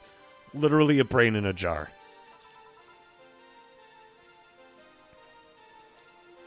I'm sorry, I prefer my brains with less wrinkles. Hope you enjoy. You know, you've been nicer to me these past minutes than at least 3 guys have been in the last year. Judging from the way you two talk, I'm guessing you've been a client here for a while now, right? Only for about half a year or so, if memory serves right. Only one would think it's been longer. Feels like it's been longer. Shut up, you love me and you know it. So you just started coming here and that was it? The first time I came here, the other guy, speaking of which, where's Pablo? Killian. Archimedes. Don't know, he's adventuring or something. Anyways, the other guy served me the first time I came here. Nothing unusual there. The next time I showed up, Jill here was the one serving, and I don't know. I feel like she just gets me. There's this chemistry. We click. We click, she says. The fact that I feel more chemistry with her than with many other people is kind of sad, though. It's always good to see a nice friendship. Sadly, it's getting late, and I've got to go. I'll leave you 2 lovely ladies alone. Adios. Come again. That Taylor show was nice. Yeah, a bit weird at first, though. Apparently one of 5 brains being studied by scientists or something. There's a summary of it in this pamphlet. Let's see. Oh yeah, I've heard of him before. I can't believe I actually met one. Selma, how many people are there in your family? Just curious.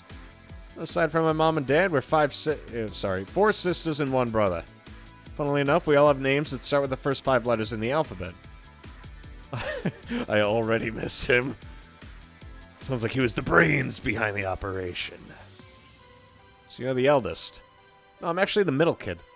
You're the middle kid, but your name starts with an A. Don't think too much about it. I never said the order reflected our ages. My sister Carlotta's the eldest one, and then there's Diana just before me. Then comes Eva, and at the bottom lives Belle. Sorry, the youngest one is Bernardo. You've never been alone, I'm guessing. Can't complain about that, I guess. It helps that we were never 5 in the same house. By the time Evita and Bernie were born, Diana and Carlotta had already moved. Sick of the family? Today I came because I needed a break from everything that's going on with them. Do you live with them? No, but Evita and Bernie do, not to mention I visit them almost every day. Anyway, my second eldest sister, Diana, just separated from her husband. It's not even been a week, but she's already got some other guy in her bed. She left the kid with her husband's parents and pretty much forgot about him. Never mind the fact that they need to go to school and all that. Damn. Take this pamphlet to remember him by. He lives on in spirit. Diana's life has always been messy, but these days she's really making it big. She wants time for herself, to live her life. She didn't think about that when she married the guy at 20. She didn't think about that when marrying a guy she had only known for like 3 months. You should take your own advice. Yeah, I never marry someone who could catch my attention so quickly, okay? Sure, there was that one time when it almost happened, but I blame the damn stadium kiss cam. Kiss cam? I was going out with the guy my little sister introduced me to. Seems he was her friend's brother or something. We went out a couple of times and he invited me to a basketball game. The moon was nice, and then later the kiss cam focused on us, and instead of kissing me, he proposed. I almost got caught in the mood and accepted. Ah. So I take it you rejected him. In a stadium. On the fucking kiss cam. We went out for like 3 weeks. I don't know, maybe he wanted to get in my pants with the old sex on the wedding night line. But I honest to God can't understand why he thought it'd be a good idea. Sounds too convoluted, you know, proposing and waiting for the wedding night just for sex. Never underestimate the lengths a man is willing to go to get you in their bed. Actually, don't overestimate the length someone will go. I think I've already told most of the dating stories from getting beaten up to the herpes. I don't mean to get back into it. I've seen more convoluted plots over the years. Feeling tempted to ask, but I'll pass. Want anything else? What's that bottle? Oh, a bottle of absinthe I found at home. It's unlabeled, so it's not that valuable. Do you know how to serve it? I'd usually need some kind of spoon to perch a cube of sugar, but the station does all that for me. Do you want some absinthe, then? Sure, let's give it a go.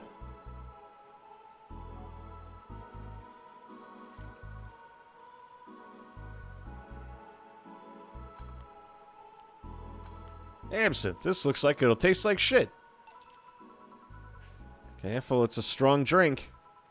I'll tell you if it's strong or not. And indeed it is. Holy shit. See, I fucking told you. Are you okay?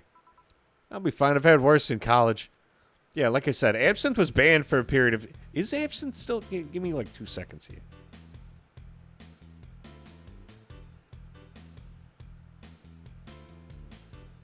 Now I'm curious.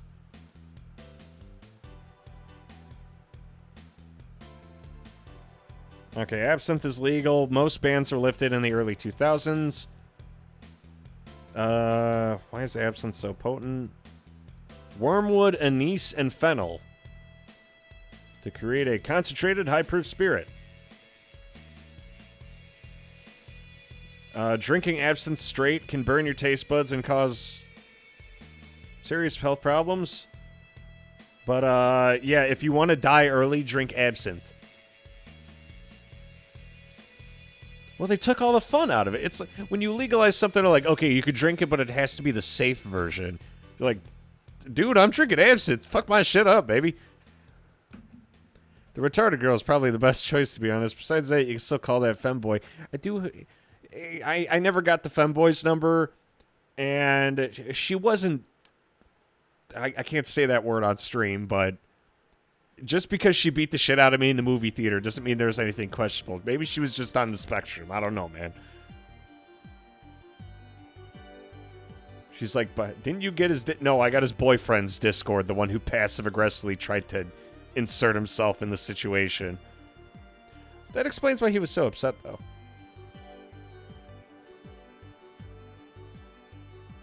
I was gonna say, I still remember, though, that even better... So that girl who was on the spectrum, she's like, by the way, like halfway into the day, I have autism. I'm sitting there and I'm like, yeah, don't worry. I noticed.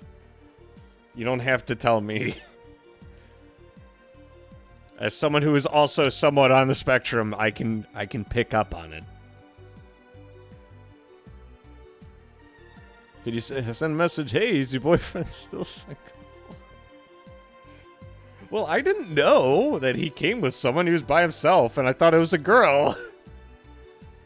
It hit me halfway through. By the way, I'm a boy, and I'm just sitting there, and I'm like... I'm okay with this. What'd you do in college, by the way? Jaeger bombs, giant taco pizzas, a cute student teacher. We all did a cute student teacher at some point in college. I'm talking about studies. I know. I'm a computer engineering dropout. Dropout? I was getting fed up with the whole make programs for other people thing. I see. Right, now it's my turn to ask questions. About what? What kind of family is your family? Well, I'm an only child. My mom and my dad split amicably. My mom's a violinist, so she's always away from home with the orchestra. I spent most of my time with my dad, my aunt, my grandpa. Aside from that, I'd say my childhood was quite uneventful. Did you get something like your mom's autistic vein or something? I played the violin until I was around 16. What made you stop? I don't know, I just kind of said that's it one day and stopped. Cousins, the rest of your family? Bro did the MG. You, a man? I see very little of my family. Mainly because my dad moved away from most of them. Most of my mom's family live in France. Oh god, how awful. This really is a dystopia. So your mom's French? Yep. Can you speak French? Mon aeroglisseur est plein d'anguilles. Oh, what does that mean? Rubbish, I don't know. I can't speak French. I did try, though, but college started and I stopped taking classes. Funny thing is, I actually have a cousin from my mom's side that lives close by. My hovercraft is full of eels. But you'll be hard-pressed to make me... Is that really the fucking translation? You're kind of lucky, you know. All my mom's side of the family lives here. The chance of me meeting someone I'm related to on the street is ridiculously high. Turn your family tree into a family circle today. But yeah, that's the prime of my family. Nothing too interesting, sadly. It's an old Monty Python joke. I've only seen The Holy Grail and Life of Brian, unfortunately. I really enjoyed Life of Brian. Maybe not like all the expletives and stuff, but I do feel like some... It's British humor. It's no laughing matter. Your mom's a French violinist, and you call that uninteresting. I'm wondering if your family's ever made a fuss about you being a hacker. Heck, it makes it sound too exotic. I liked it if you called me, It's like if I called you a mixologist. Please don't. Sounds like something would say to a bartender sounding sophisticated. See? I mean, hacker's a good way to summarize it, but it ain't the best. I'm a security consultant. People want to find flaws in the security of the systems, and I do my best to pinpoint where it breaks. Be it Glitch City or anywhere else in the world, they need security. I'm their woman. We've told quite a few stories about cracking into databases to retrieve info like some sort of mercenary, though. That doesn't change the fact that hacker is not the best term to use. Makes the whole thing sound illegal when it's actually an honest job. Did you tell me you once secured some incriminating pics from a guy's phone? A mostly honest job. What made you become a hacker, by the way? I've always been a sucker for puzzles. Even as a kid, I've always had a Sudoku or crossword puzzle with me. At some point, they started feeling kind of samey. So when I started college, I took a course on system security. Felt like the kind of puzzle I was looking for. I mean, there are all kinds of things involved in breaching that security. You need to attack the stuff from different angles. And it's something that's always evolving. The whole point of everything is to strengthen security. Every time you think you've got the gist of it, everything changes. It's kind of like an always evolving puzzle. Honestly, this sounds like me when I'm supporting fucking Windows 11. As soon as I get familiar with Windows 10 and trying to do troubleshooting for it, Windows 11 starts getting popular. I spit on Windows 11. Yeah, it's shit. And I say that as an IT guy. This game won't make any other references to him, don't worry. Well, I don't hate Monty Python. Like, I enjoy it. A puzzle I help make harder. You could make me harder. I didn't think about it that way. It's less actiony than what movies make it up to be, though. No real-time frantic typing, nothing like that. Still seeing my code break through something, it's an amazing feeling. Anything else? Give me something non-alcoholic. I want to play it safe with the absinthe.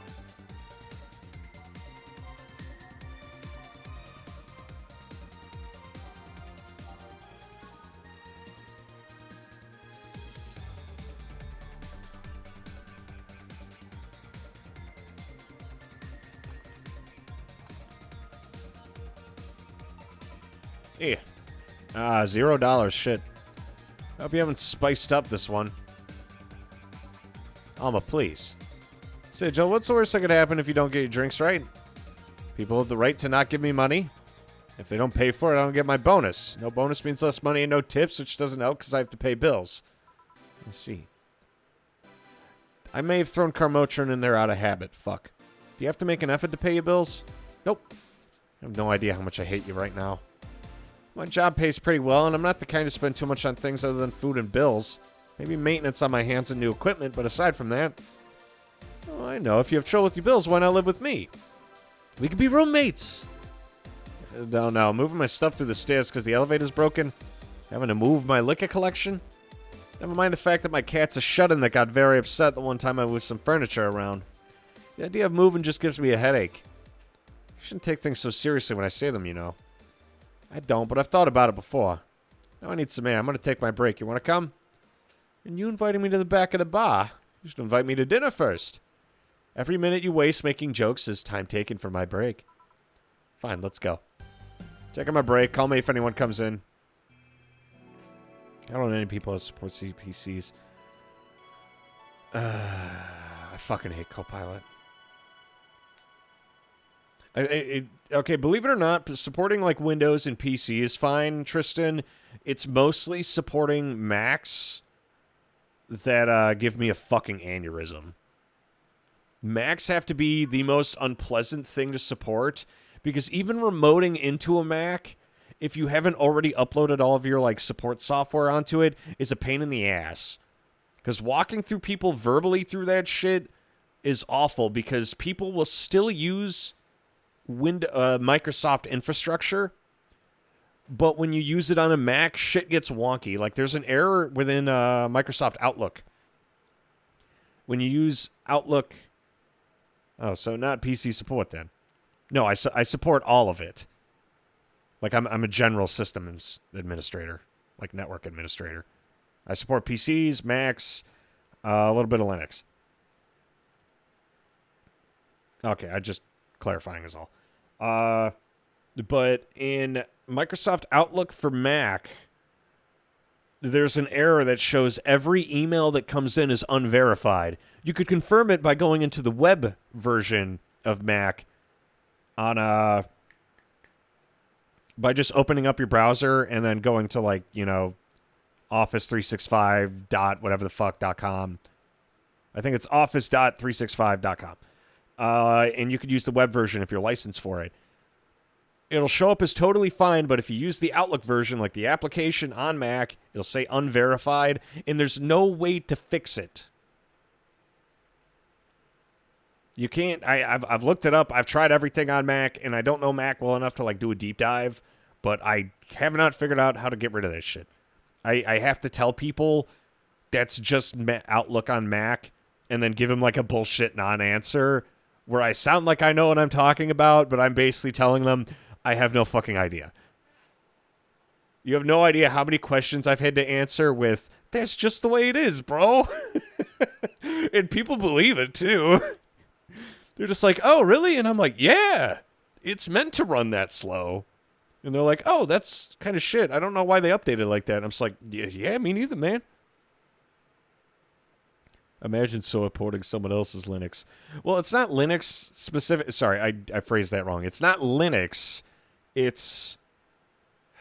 What is it? It's like EXSI, which I don't even know what it stands for. I just know it's like an operating system that a lot of backup servers run off of. Sorry, it's been a hot minute. Fucking... I do have good news. I did interview on Friday. That's a VMware thing.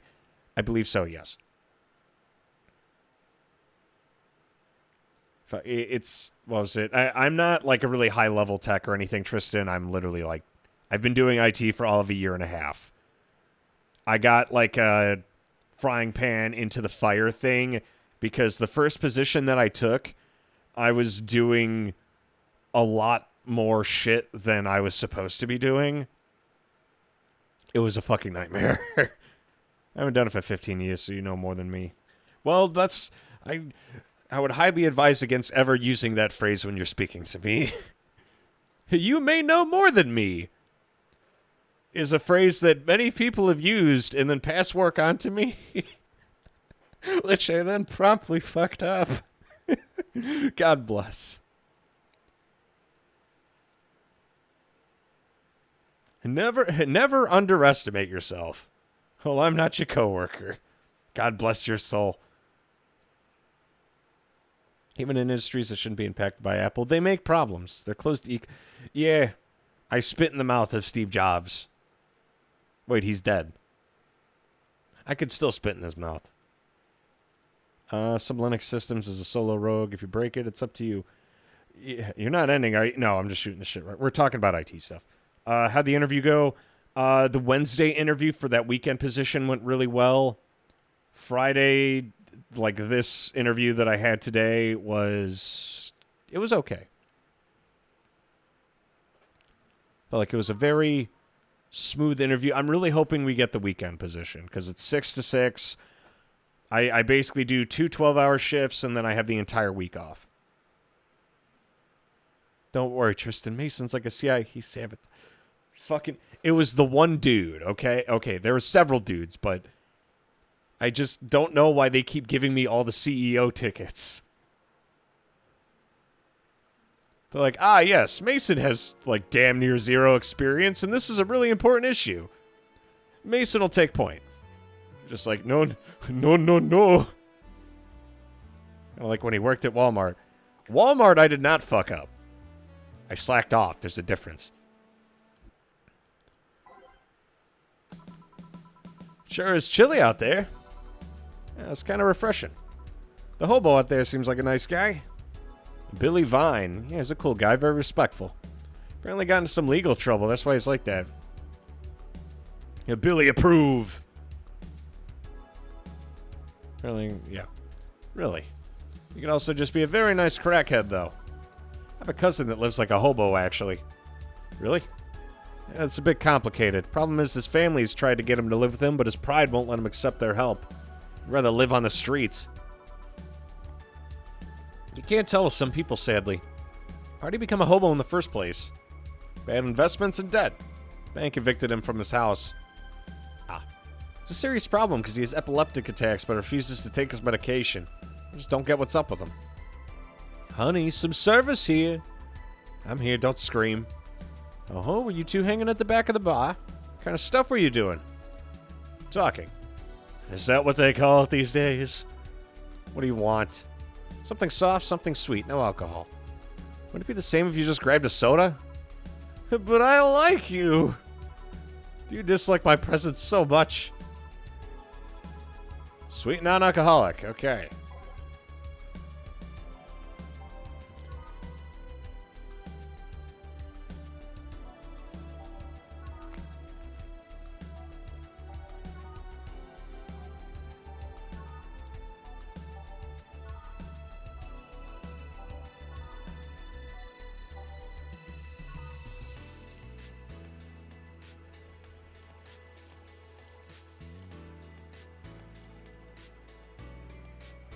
Okay, no Carmotrin.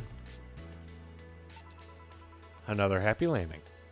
Bro's an actual threat. I won't take my meds and you can't make me.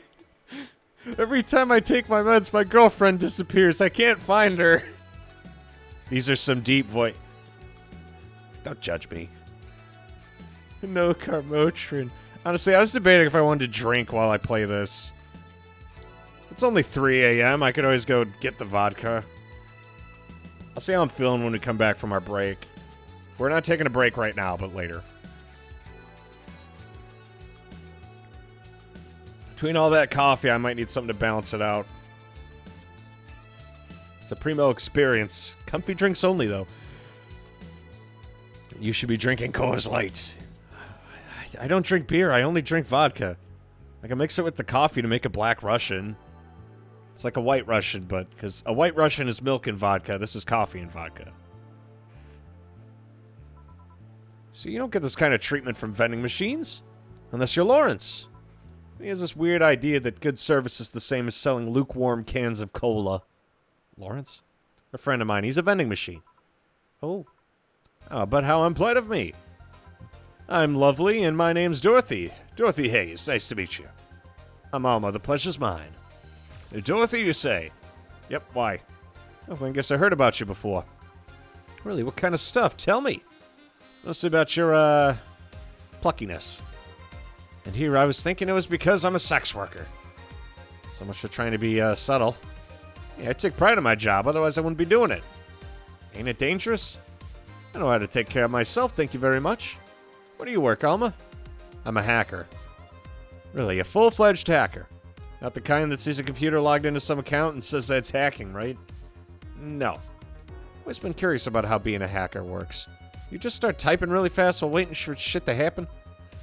No. I can explain, but I don't know if you'll get it. I won't know until you try, right? Last time I said that I had to jam the plastic replica of a halogen light bulb up a grown man's ass. It was a success! Okay, then let me try to explain how this works. Let's say I have to retrieve info from a company database. Okay? First, I do research on the target, OS, servers, how info is stored. There have been a couple of occasions where I had to go in blind, but they're the exception rather than the rule. First, I secure things from my side. I start working behind proxies, websites, and through other more vulnerable computers I find on the way.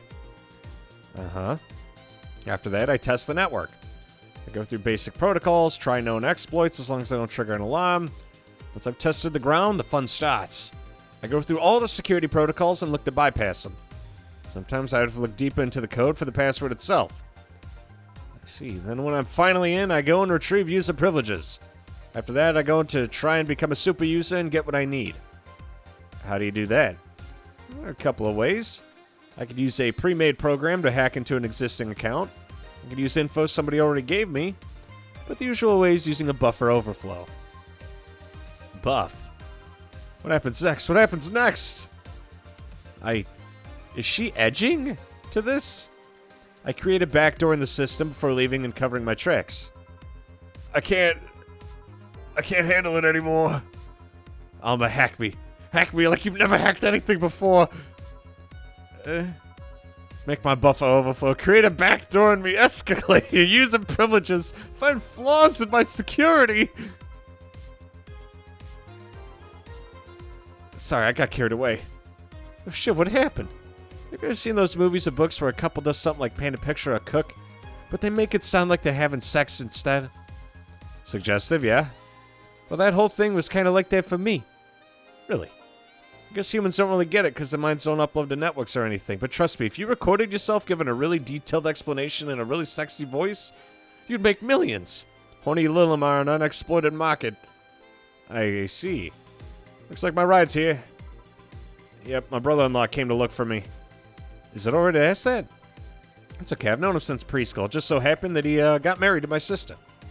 Dorothy, you need a ride? Can you drop me by 3rd Street? Sure, it's on the way. Okay, I'll take you off of then. Bye, honey. The street seems noisy. Oh, a client. Welcome to Valhalla. What can I get? Small yet. What the fuck?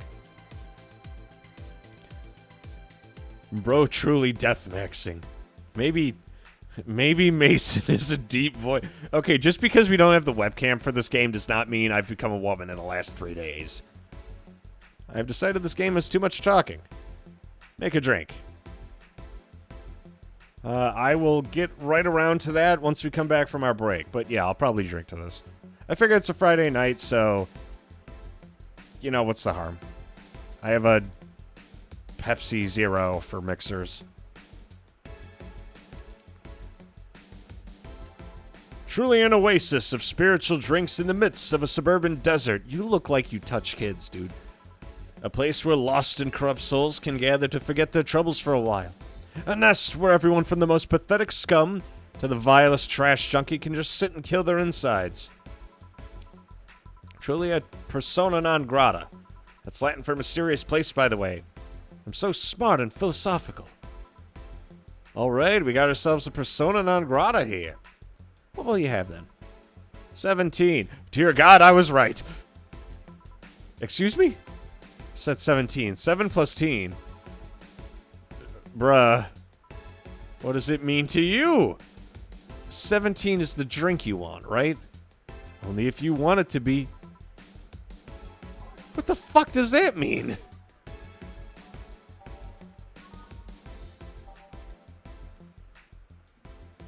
The deep state number.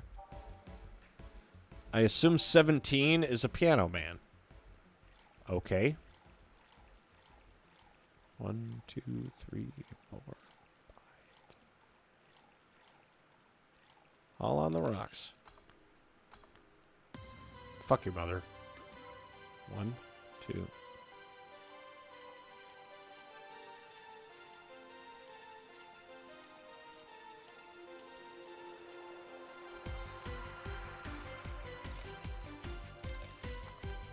Here you go, dumb asshole.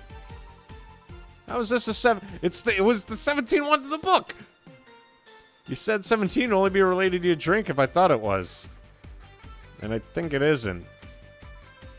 Oh, you subverted my expectations by taking me literally. Sneaky. And what brings you here, mister? I'm Armandio. Virgilio Armandio. Can I get a number 17? You dip your fries in the drink. I meant make a drink in-game. See, I introduced myself using the Asian order, because that's a lot more polite. Right. And I came here looking for an otherworldly experience. Maybe this is the guy that Dorothy shoved that halogen bulb up his ass. He smells like it. I was passing by and saw this place called Valhalla. And I want to see the souls of resting warriors, the wounded spirits of noble souls. The golden hall full of never-ending banquets, the lively Valkyries looking over them. We have some arcade machines in the corner. No, you're taking me too literally. You see, I'm being poetic. I'm giving a mystical air to a mundane affair. I want to see drunk people. I want to see waitresses and food. I want to see the balls and all of its bar and all of its decadent glory. Well, you're out of luck. Today's been quite the slow day. Not that I'm very surprised, given how things have been going. Humans are a nasty bunch, that much is true. Making a ruckus, coming on each other, that's to be expected from the only mammal to kill its own. I'm no zoologist, but I'm pretty sure that's not the case. Okay, then give me an example, not zoologist bartender. Like I said, I don't know exact details, I just know that isn't right. If memory serves right, once a lion takes over a pride, every cub born from another lion is killed, or some shit. Takes over a pride. You can't take over pride. Pride isn't a tangible thing. You need to stop making things up, not zoologist bartender. But going back on topic, do you know what the number 17 means? The atomic number of chlorine? No, and Chloe's a name, not a number, you know.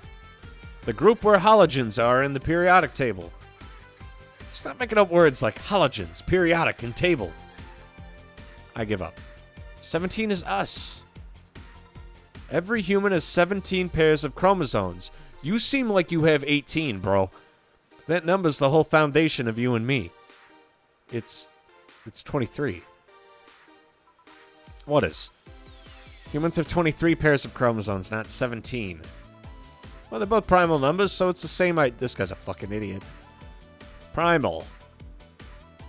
Do you want anything else? And like a single plum floating in perfume served in a man's hat. A plum floating perfume in a son of a bitch. A fedora. Fuck this guy. Here's your drink, you fucking wanker. Here. Ah, you didn't... Wait, you did. Enjoy! I'll drink this perfume. You don't really have to. Yeah, that'd be silly. You win this. Okay, so take this guy literally. Mason wants to see balls. We all do what we have to make money, Seahorse. He reminds me of... Fuck you. I have infinitely more charm than this guy. Bartender, have you ever thought about death? How? What if we're already dead? The both of us. What? What tells you I even existed before I entered that door? The fact that I'm having this unpleasant experience with you right now. How can you assure me that this reality is real and we were not, in fact, in heaven or hell all along? What if everything up to this point is just a stupid story written by an unemployed 20-something in his room? I could punch you to make you feel it. I don't care about any of that, actually. This reality's real for me, and that's what matters. Such a closed-minded way of seeing things. You need to get away from the factual facts. Open the mind to things beyond your reach. You'll never reach enlightenment if you don't start. The habanera has started. It means the toilet of the gods in German, by the way. Well, you're on your own, bartender. Enjoy your new world order. Fucking what? A couple of nearby cars exploded, it seems. For fuck's sake. Let me look out the window. See lots of flashes in the distance, most likely gunshots. Jill, come here a sec. Nenny? About 5 gigabytes of reports proving that several White Knight squads have been used to cover. Illegal actions were released to the public by an unknown anarchist group. We're receiving reports of several units gone rogue and using their weapons to hunt down anyone they find on the street. Several counter-terrorism forces from neighboring cities have been dispatched in order to subdue the crazed units after a plea from the vice president. We're still waiting for a declaration from Zaibatsu Corps CEO on the subject, but until then... Damn, things are ugly inside and out of that bank. I recommend you stay here tonight. It's too dangerous to go outside. What if they break in? They won't. Even then, the bar is quite the security system. And I'll be protecting you. It's an added bonus. Okay, I guess we're staying the night. I'll get you the spare mattress. You mind sleeping in my office? I guess it's fine. Good. Let's hope everything gets solved by the morning. I love Zanganto on hand just in case. The metal bat with nails? There's nothing I can't bash. Heh. Say, Gil 4. Hope everything's better by tomorrow. Flawless service. Damn it. So close. You should kill him.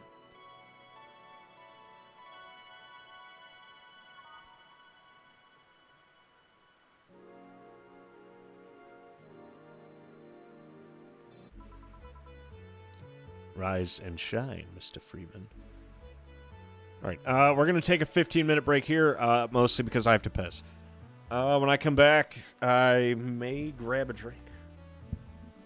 We'll see. But, ladies and gentlemen, it is time for the 15-minute break. I will see you all very, very soon. Back in a flash, boys and girls.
Ladies and gentlemen, your hero has returned. Fuck. For more of that stellar content I know you love. Back to mixing drinks and changing lives. Top of the morning to you. It's 11 a.m. It's morning for me on the weekends and any other day. How's everything outside? Still noisy, but forces have been deployed to take care of most of them at least. How so? Cybots and Corps presidents pleading with anyone to stop the rogue White Knights. Neighboring city forces were deployed quickly and have subdued most of the opposition. There have also been reports of White Knights just freezing like they're petrified. Make it sound like some god decided to put everything in place. Well, I'm just glad no bullets are flying in and out of the whole building. Sure, there's still some bad apples out, and it's not really safe yet, but it was worse last night. There also seems to be a civilian force lynching any White Knight they spot. So not only are the White Knights a problem, regular folks are on edge too. I wonder if Say's okay. Should we be worried about Gil? That kid knows how to take care of himself. I'm sure that whatever it is that he's doing, he is safe. Dare I say, even safer wherever he is than here. I sure hope so. We gonna work today? Things are too nasty right now. Let's take the Sunday off. Okay. So, you want me to help you get to your apartment? Actually, yeah, I'd appreciate that. Let me lock things up and we'll go. We'll grab something for lunch on the way. And here we are. Home sweet home. Thanks a lot. Hey, boss, you want to hang out for a bit? Yeah, grab a beer, chill out for a bit. Mostly thank you for helping me. I don't have much to do, so yeah, sure. I had to tell you should invite me to your apartment sometime. Sexa! Oh, yeah, you did. Worries me a bit is that beer always leads to something else. More beer? I was gonna say to one of us going through the Spanish announcer's table, but I think we're safe here. Come on in then. You want one? I just had one. I don't smoke. Don't mind me, though. Smoke if you wanna. Thanks. Say, how's the chilly weather treating you? It gets cold from time to time, but not the kotatsu and the heater can't fix. Right, boss, you're not very good with the cold, are you? You know it. Didn't bring your jacket here, either. Yeah, I left it at home when going to the bar yesterday. Wasn't that cold, and I didn't expect to spend the night at the bar. Would you like a sweater or something? Oh, don't mind me. It's I have this hoodie from some time ago. It was too big for me. Why buy it, then? It was dirt cheap. Right. Wait, where'd you get this one? I don't know, some flea market ages ago. Why? Oh, but it's just like one I had many years ago. What happened to it? Too much use, it just ripped. I see. You can keep it if you want, I never use it anyway. We'll see. Come to think of it, how old are you? I'm eternally 17. 17 plus how much? 17 plus I'd have to cut your tongue if you knew. Alright, let me go change it to something more comfortable. Take your time. Say, Joe, there's a blue-eyed mass of black fur glaring in my general direction. That's just 4. He's just wary of any new visitors. Cats will be cats, I guess. He'll warm up quickly, though. Just give him time. He's unusual looking. Blue eyes and a black cat. They usually have green. Yeah, weird, huh? First I thought they were like that because he was small, but they never changed. You have any pets, boss? Back at home, we had a bear. What? Good old Bosco. He kept intruders away better than any dog. Right. This picture here isn't something you see every day. What, me taking such a sappy pic? No, a framed picture on printed paper. It's so vintage. What are these?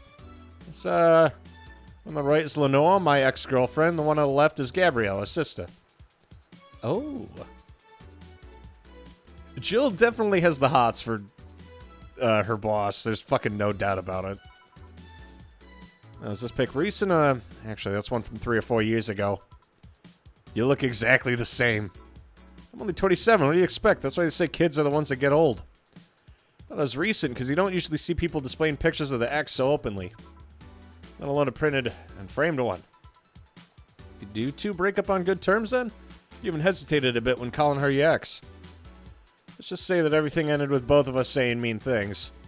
Me storming out of a house, breaking a couple things on the way out. We never broke up formally, and I guess I still have feelings for her. I just went away. I haven't said a word since. It's hard to picture you doing such a thing, and you look so happy in the pic. I have a pic out like this, then. I just couldn't get my mind off something that Alma said about missing having the warmth of someone else pressed against your side. Using them as a pillow, mixing your perfume with theirs, putting your head in their chest, listening to their breathing as they pet your head. Dozing off knowing they're there, watching you, protecting you. I don't know, I felt nostalgic and miserable. I'll just put this away. I've been meaning to apologize, but I feel like it's too late now. Whenever I go out, there's this fear in the back of my head that I'll meet her in the street. I just don't know if I could face her again, let alone talk to her. It'd be a mess. It's never too late to apologize, Jill. Maybe. What's that on the table? Looks like an envelope. It's nothing. Now, please give that to me. Okay, alright. I saw nothing, don't worry. Anyway, let's grab some beers. Guide me. Damn, you have a lot of beer. Well, the BTC, gives me discounts to the point card every time I buy alcohol. With that, beer is usually the cheapest drink I can get. Is there any difference between the drinks at the bar and these? The drinks are more addictive, flavorful, and also stronger than the ones they sell in store. Besides, the one in the bar is more of a double IPA. This one's more of a Pilsner. In English, please. This one's lighter in color and lighter in flavor. No, it doesn't taste like a lighter to me. Ah. Is this one made with that, what's the name of the base liquid you use at the bar? Neutrogenic Ditrochemical Lightogen, or NDL. It was a supplement of something, right? It was an experimental fluid they created to replace water when the main has polluted water supplies. The effects of pollution turned out to be temporary, so NDL never went into mass production.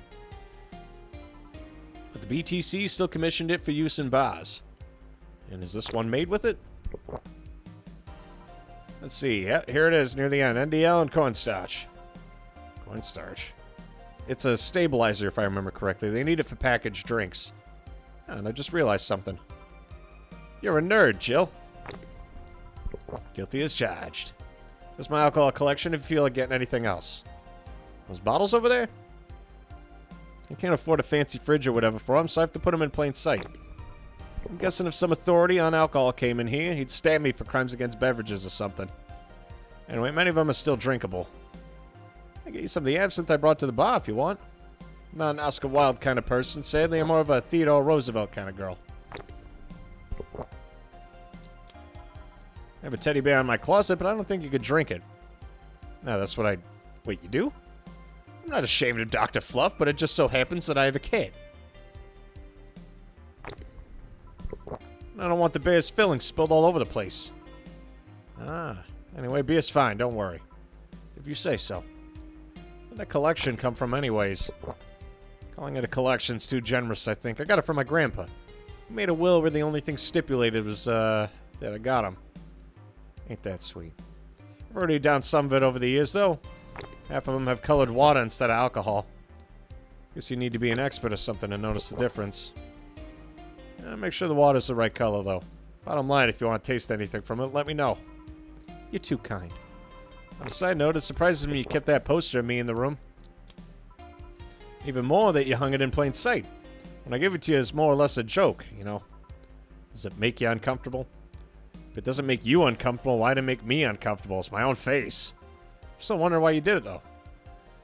Aside from filling an empty spot in the wall, I don't know. I thought it was funny. I guess it's like if you gave someone...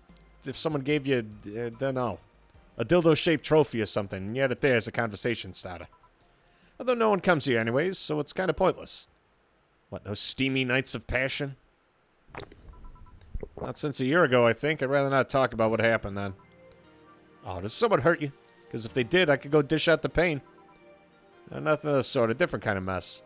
Uncomfortable mess. And not being able to have sex for reasons mess.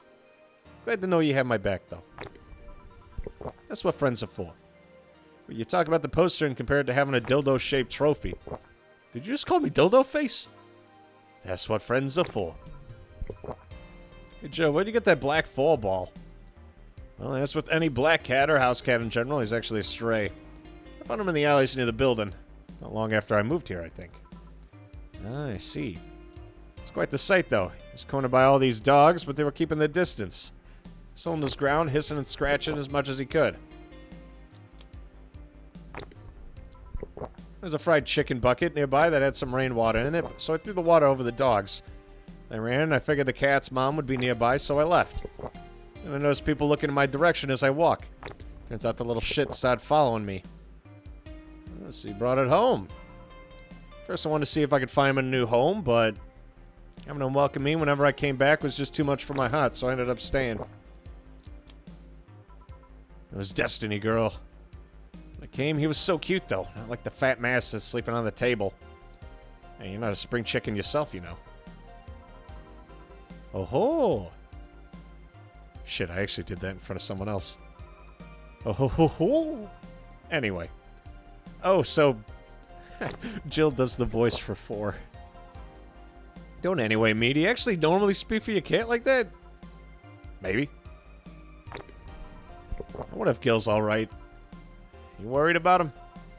Make it sound like some emotionless robot. And you can be hard to read. I wouldn't worry about Gil so much, though. There's 3 things I know for certain about him. First, he can take care of himself. Second, you can sincerely trust him. And third, he hates bell peppers. He does? I've seen him even reject food that's been in contact with it. What a baby. Unless he's allergic or something. He's not. Man, what a baby. How'd you meet such a guy? He showed up in front of the door of the bar. He... what?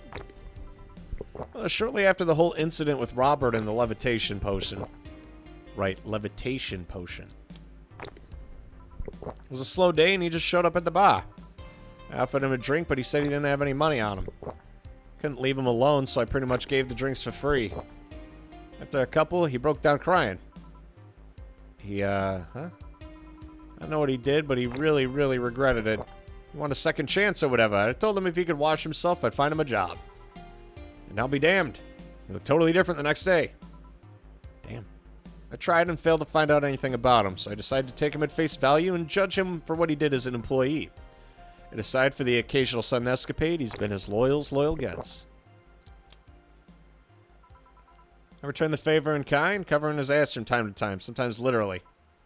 What surprised me is that you took him in so easily. I could take care of myself, and I always kept an eye on him. Besides, after the whole Robert thing, I couldn't ignore someone that desperate so easily. I see. You made the bar more lively yourself, you know. How so? Well, with the regulars you've earned, of course. Like that blonde titty hacker. I can't remember her name. Alma? I was going to say Armitage.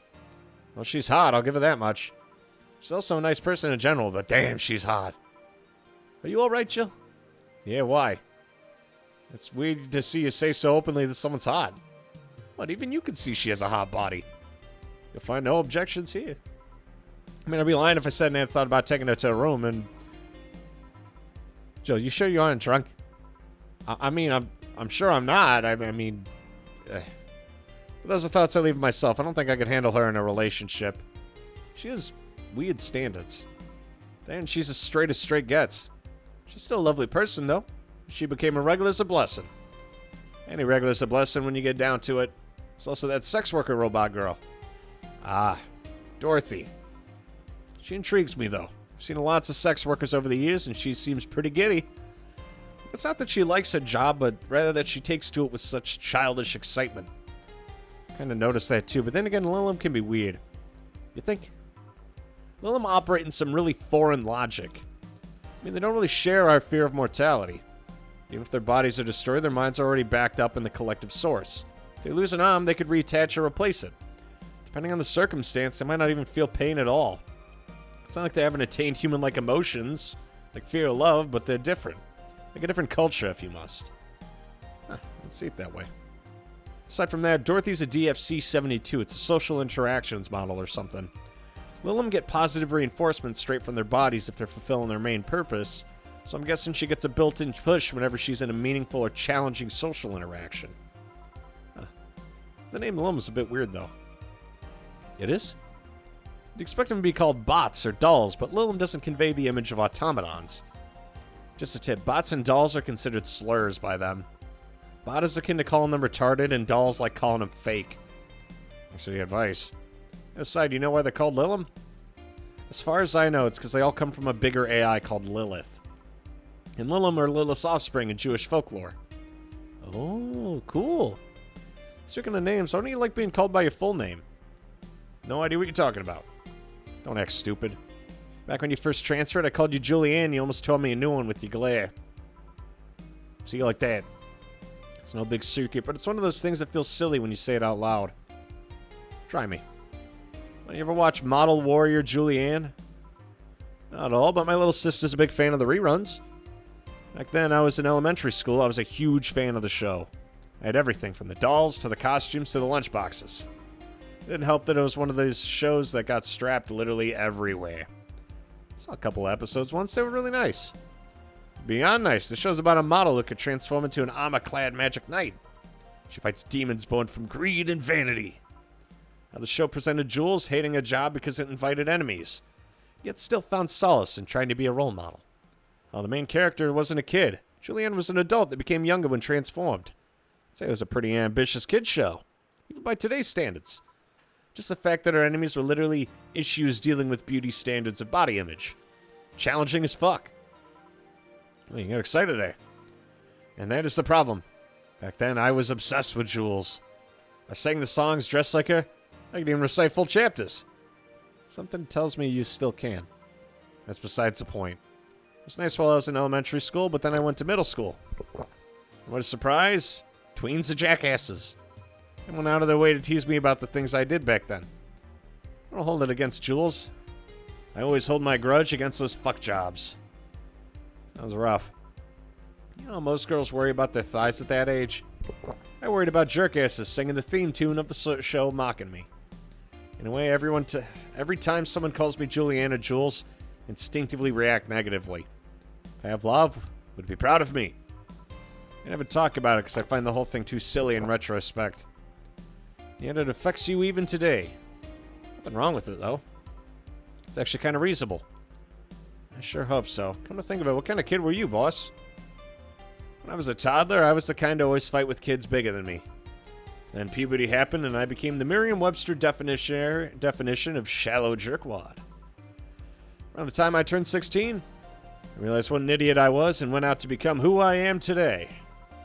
The less I talk about those years from 12 to 15, the better. Fair enough. Say, boss, how do you like them men? 2D. 2D? Yep, I don't mind anything as long as that thing is Q to 2D. How about you? Back in high school, I liked them funny. In college, I liked them successful. After a while, I just wanted them stable, and now... I don't know. I stopped caring about them being funny. My high school boyfriend started conflating cheering me up with mocking me when I'm down. I also stopped caring about them being successful. I realized half the time they had no qualms about cheating with me or on me. I stopped caring about them being stable. I realized they were the kind of person I was trying not to become. Not become stable? There was this guy who became so obsessed with holding a stable job that he hated, he started being physically ill. Not only that, the last time I managed to get some, I ended up throwing the guy out. He took incredible offense with how I smoked on the bed after sex. The bed could catch fire, you know? Not you two. I kind of envy Alma for that. At least when she dumps a guy, it's for less petty reasons. You okay?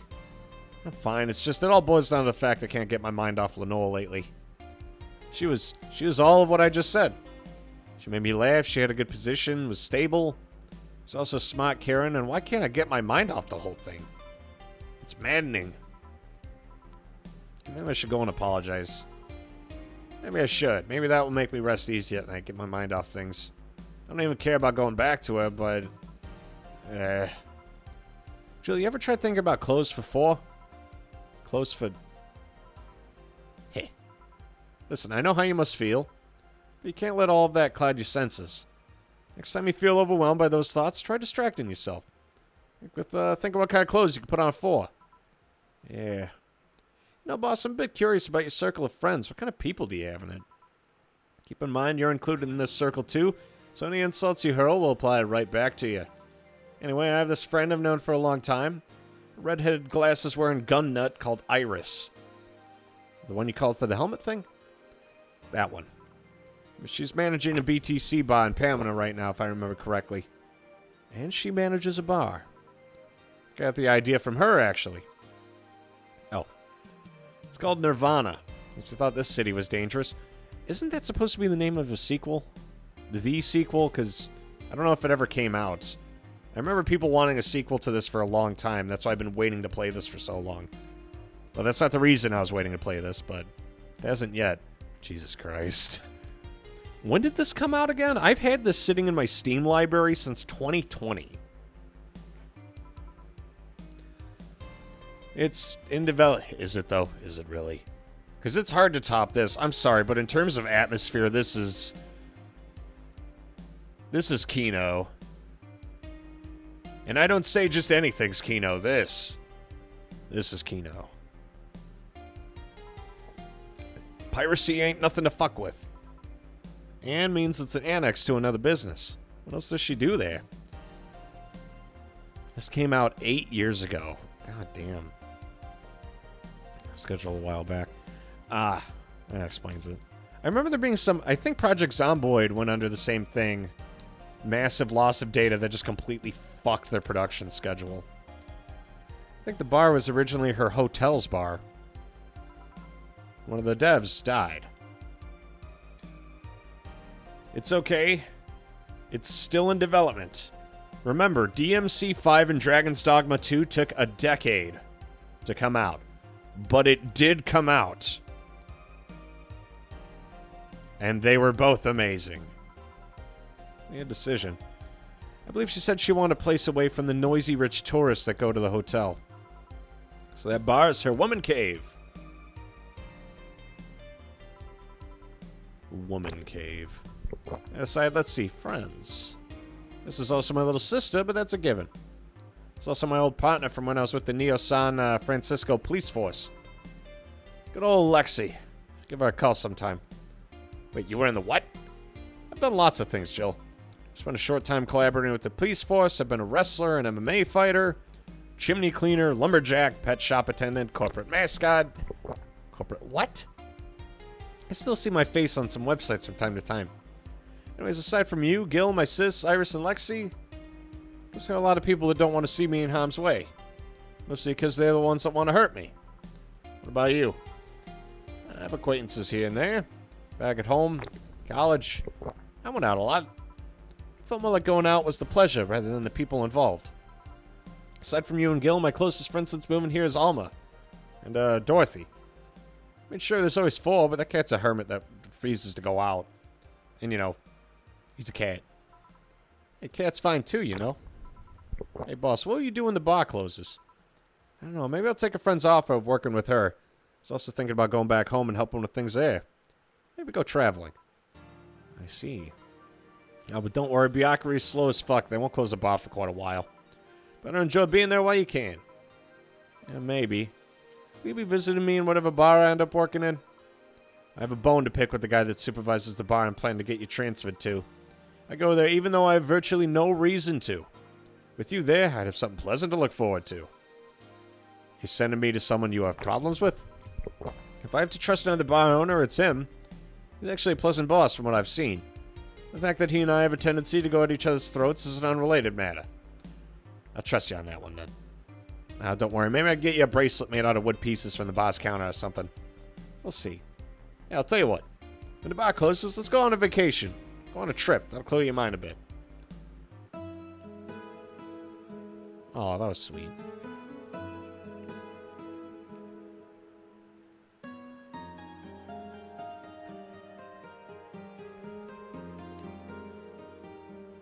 Yeah, this is definitely Kino.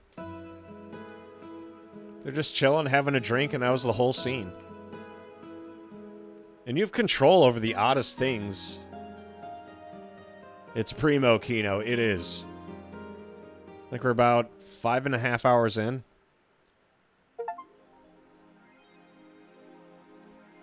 Your electricity bill will be sent out. Please make sure you... 8 grand! Jill's curious about a Daruma she saw. Have a nice day.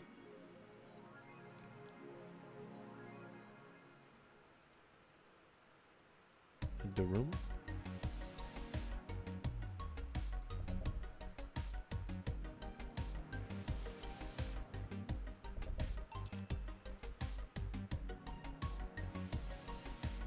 A game that says cunt from time to time.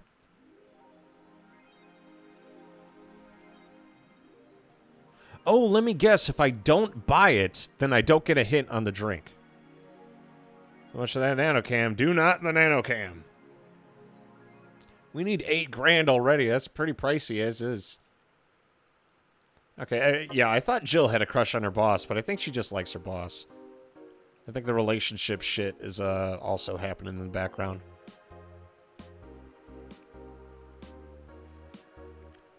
Apollo Bank.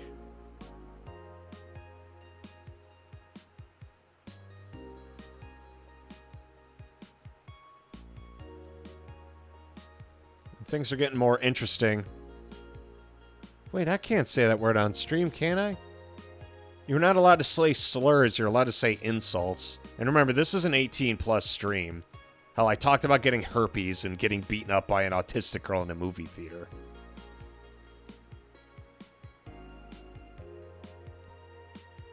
As long as I'm not sitting here dropping the N-word, I think we're fine.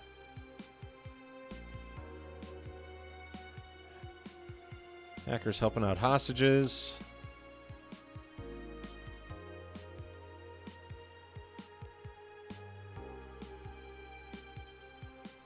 Nothing in this game will get you punished on Twitch. Obligatory danger to you. I love sex.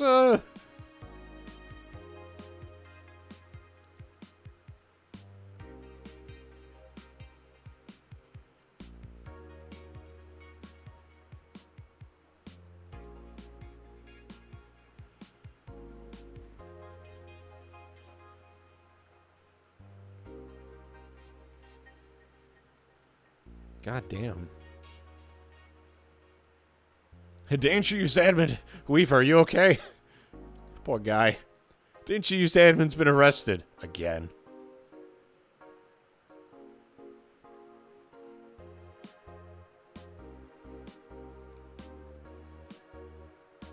An arrest. Fur. Nano Camo's making smart underwear. That won't change the smell.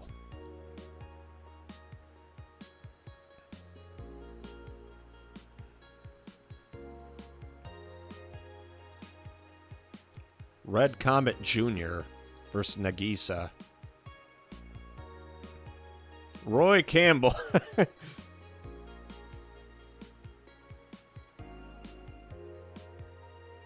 Aikido versus the Great Dick. Jack Bomb and Blaze versus Huli. Asuna versus Siegfried. Classic. Mr. Thunderbolt.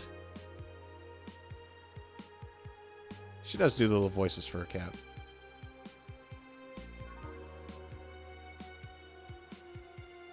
Yeah, this game has so much... It feels like a fever dream. It reminds me of back of how Katawa Shoujo got made. That VN with all the disability girls. Where basically like a bunch of autists got together and made something fantastic. With like a decent OST over it too. And the music for this is absolutely on point. So sometimes creativity just comes together in this magic clusterfuck, and it's really hard to replicate that. Things like Red Comet Jr. I'm just glad we actually got an outfit in the Girls Frontline collab. We got Red Comet, we got, what was it? Model Warrior, Julianne. That was a cute outfit. Very true. Yeah, well, it's hard to see those brainchilds come to pieces, and it's always like indie stuff where you could just feel the heart in it. Like, I understand people bitch about like soul versus soulless, and I'm like, this game just oozes soul. It's a game about making alcohol, and that's it. I've got to download it. If you've played other VNs, it doesn't hold up. Like, it was basically Babby's versus VN for an extended period. It's still pretty damn good.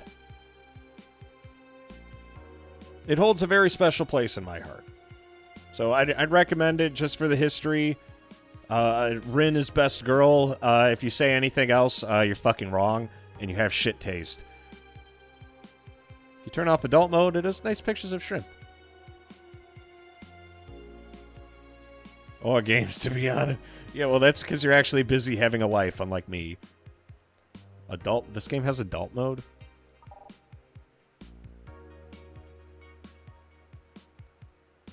Or are you talking about Katawa Shoujo? Pictures of shrimp. Just Valhalla. I have 500 games on my Steam library. They're all Valhalla. I wasn't aware it had a 18 plus mode. To be fair, the H scenes aren't like expertly written or anything, though. Yeah, I'd recommend going through Katawa Shoujo. It's relatively short too. Some routes are shorter than others, and you could tell which routes are just kind of better in terms of the writing. But there's a reason I love the Rin route, because I feel like it's just handled fantastically. But yeah, Katawa Shoujo, definitely worth the playthrough. It's short, and it holds a special place in my heart. As a safer... Yeah, I actually didn't know that. I played Katawa Shoujo like 12 years ago when I was 15, and that got me onto VNs. After that, I played Sayo no Uda. And I started Kero no Shoujo. For those of you who know what that is, was not able to get past the first act.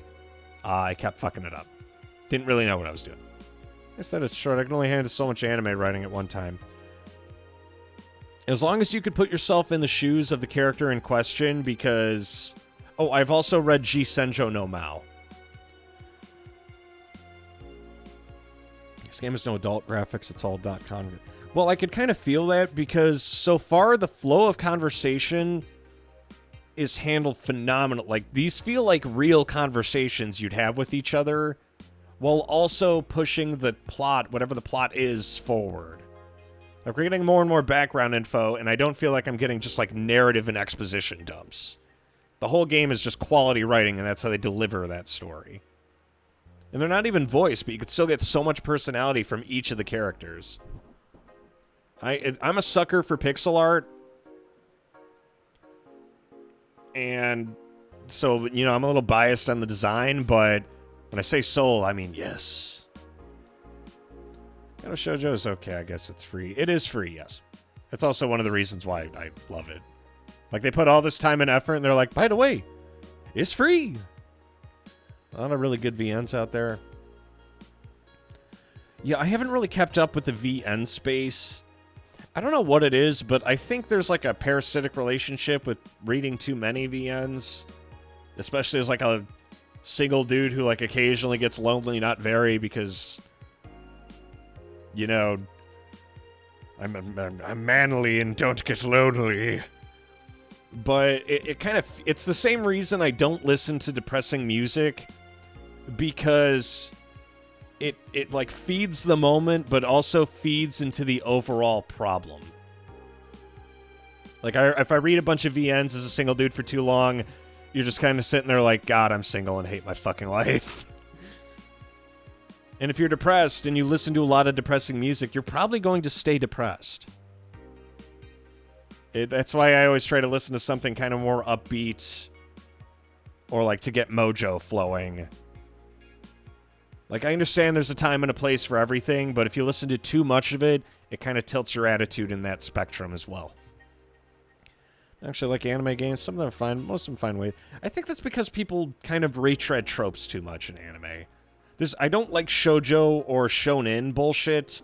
I like reading the stuff catered to adults, because they tend to, protagonists tend to be stupid yeah. Nailed it on the head. You can't live in that space or it drives you nuts. Yeah, Mason, you're listening to Russian Doomer playlists like 3... Don't you fucking judge me! I was having a moment, okay? We all do what we gotta do. That's why it didn't work out between you, but you missed the flag. Fucking... Yeah, the flag where I have the option between spiking the drink. Like a fucking creep. There's only so much mojo that... Weaver, I am not exactly a smooth... Okay, well, I'm a smooth talker, but I was like fucking 12 Long Island iced teas, and like 8 to 10 shots of whatever the fuck I had that night. I was so shit-faced by the time I got to that place.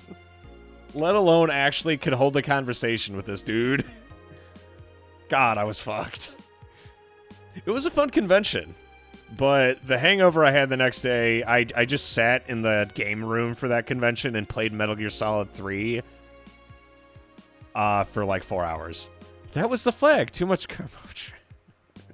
Well, I can't predict. Yeah, here, let me just load back.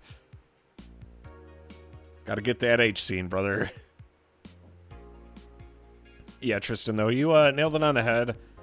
Shoujo and shonen, I understand that the tropes exist because it's catered towards young readers, but at the same time, there is a space for more mature stories to be told in like the anime and manga scene. And the more mature animes and mangas really stand out to the readers. It's the reason why they're referenced frequently whenever you ask for suggestions, like Berserk and a couple others I'm not going to name to protect my sanity. Primo CG, baby. But, there is space out there for it, but there's so few. Yeah. I mean, like, you strike me as an older guy, Tristan, and I'm 27, and, like, I stopped enjoying shonen shit when I was, like, 20, 21. So occasionally I'll still, like, stumble across stuff. God, Vagabond was good.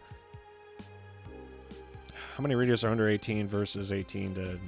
Yeah. Not to mention, good stories are hard to write. I'm kind of getting sick of the sheer amount of isekai vomit that's entering the manga space as well. And when I tried to read... Like, the reason a lot of that stuff is appealing is because it's from a foreign country as well. I say as an American. And I gotta admit, a lot of the American stories, like movies especially, I haven't been enjoying lately. I feel like they suck. Or like the writing has taken a sharp downturn. And then when I go and watch some older movies, I tend to enjoy those a lot. Like, we're still in the middle of the Nicolas Cage marathon. I'm not going to say The Wicker Man was a good Nicolas Cage movie. I'll just say it was an event to watch for the second half of the movie alone. But we watched Snake Eyes, which is one of Nicolas Cage's movies, and that was really solid. Running lowest common denominator. I know businesses. Yeah, I mean, I know. It's what makes the money. We're in the middle of I'm going through the entirety of Nicolas Cage's cinematography right now with a friend. And, I don't know what it is about Nicolas Cage, but he really just carries those roles. Even when the movie is kind of mid, he has a moment where he goes like full Cage, which is why so many quotes come from his movies. Like, even from The Wicker Man, it's just like, how to get burned, how to get burned! It's the delivery and, like, the spastic, like, schizophrenic he goes full... It's the only way I could describe it! He goes full Cage at least once in most of his movies. Like, even Mom and Dad, which, like, wasn't a terrible movie, but it wasn't amazing. It just had a good premise. All it took was 10 seconds of him going full Cage, and you get an entire meme based around him slapping the shit out of some dude on the ground. I watched the movie for context, literally last week with the guy. That was when we watched The Wicker Man as well. He fucking goes full... All he needed was 10 seconds and it fucking made the movie. Anime manga keep kind of doing the same annoying shit with their protagonists. Yes. Just, I understand tropes exist. It was Color Out of Space. Oh, God. We watched The Color Out of Space a couple of months ago. I understand that's not everyone's jam, but fuck, was that a good movie. God, that was a great movie. We also watched Mandy in that same sitting. If you want some wacky shit, I am talking full Cage from start to finish. Willy's Wonderland. That has to be the most ridiculous shit I've ever seen. And Nicolas Cage goes full Cage the entire movie. He does not say a fucking word. For the whole movie, he is the only character who says nothing, but has the most personality. I'm glad I watched that one blind. It's so good. Yeah, Color Out of Space was great. Mandy, the second half was great. He just played... That's exactly it. Oh, God, don't even get me started on Con Air, dude. I want to put that on my list. It is... All I'll say is Five Nights at Freddy's and Nicolas Cage. That's all you need to know about Willy's Wonderland. I'm not going to give any more context aside from those two phrases. He's the same guy every time. He's Nicolas... Okay, there's two things that Nicolas Cage always does. He goes full Cage throughout the movie at least once. And he also always tries to play as, like, a slightly disconnected father. Seriously, go, like, Con Air, disconnected father. Mom and Dad, father. Color Out of Space, father. Every fucking time. Even in Snake Eyes, he was still a dad. That's just him, man. You can't live in fear. There's just so many quotes from all the movies, too. He just fucking does it full send. Like, Lord of War was a genuinely good movie, too, and I think my favorite one is Vampire... Oh, God, that's on the list. It's on the list for the next session, Tristan.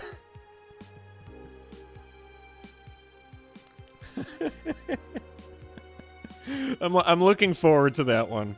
Like I said, we're going through the entire cinematography.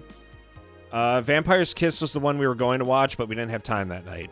I hope you enjoy. I guarantee I will. There are some... Oh, yeah, and we did watch The Unbearable Weight of Massive Talent. And it drove the point home even better of what Weaver said. He doesn't try to play anything. That's just Nicolas Cage. I don't know if that's the best experience. I saw the name of the movie. I was sober for The Wicker Man and Mom and Dad, but as soon as I saw the name of The Unbearable Weight of Massive Talent, immediately grabbed vodka. I knew I was going to drink at some point that night because I was at my buddy's apartment while we were doing this, and I was just like, okay, I'm not watching this next one sober. You can't name your shit that and then have me experience it sober.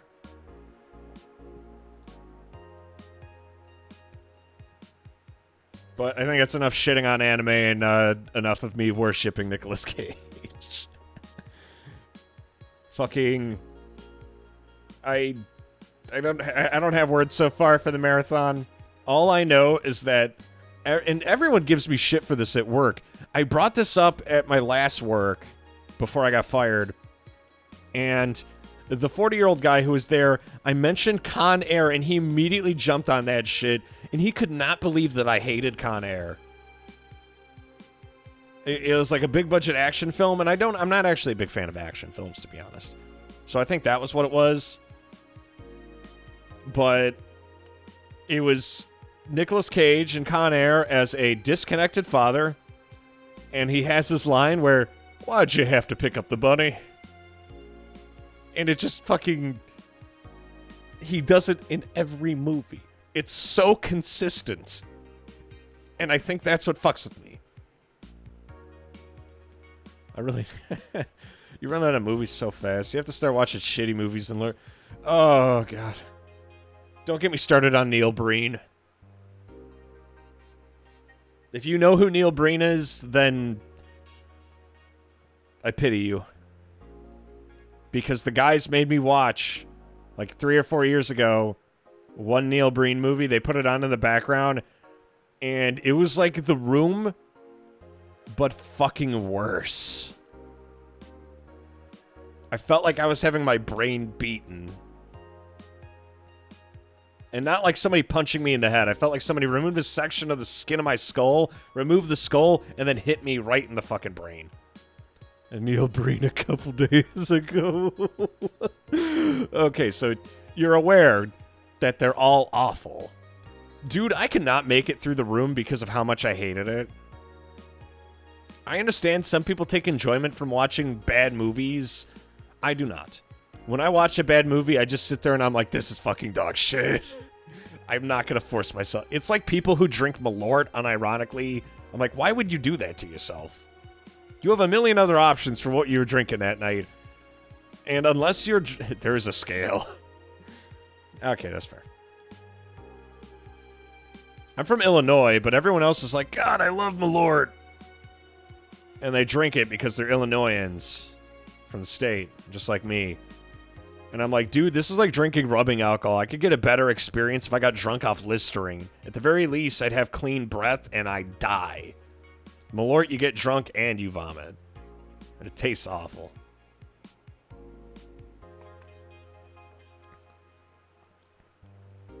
I haven't watched it. I'm not sure if I'm going to get to it anytime soon because we still got to make it through all of the Cage shit. We still got to get through Vampire's Kiss.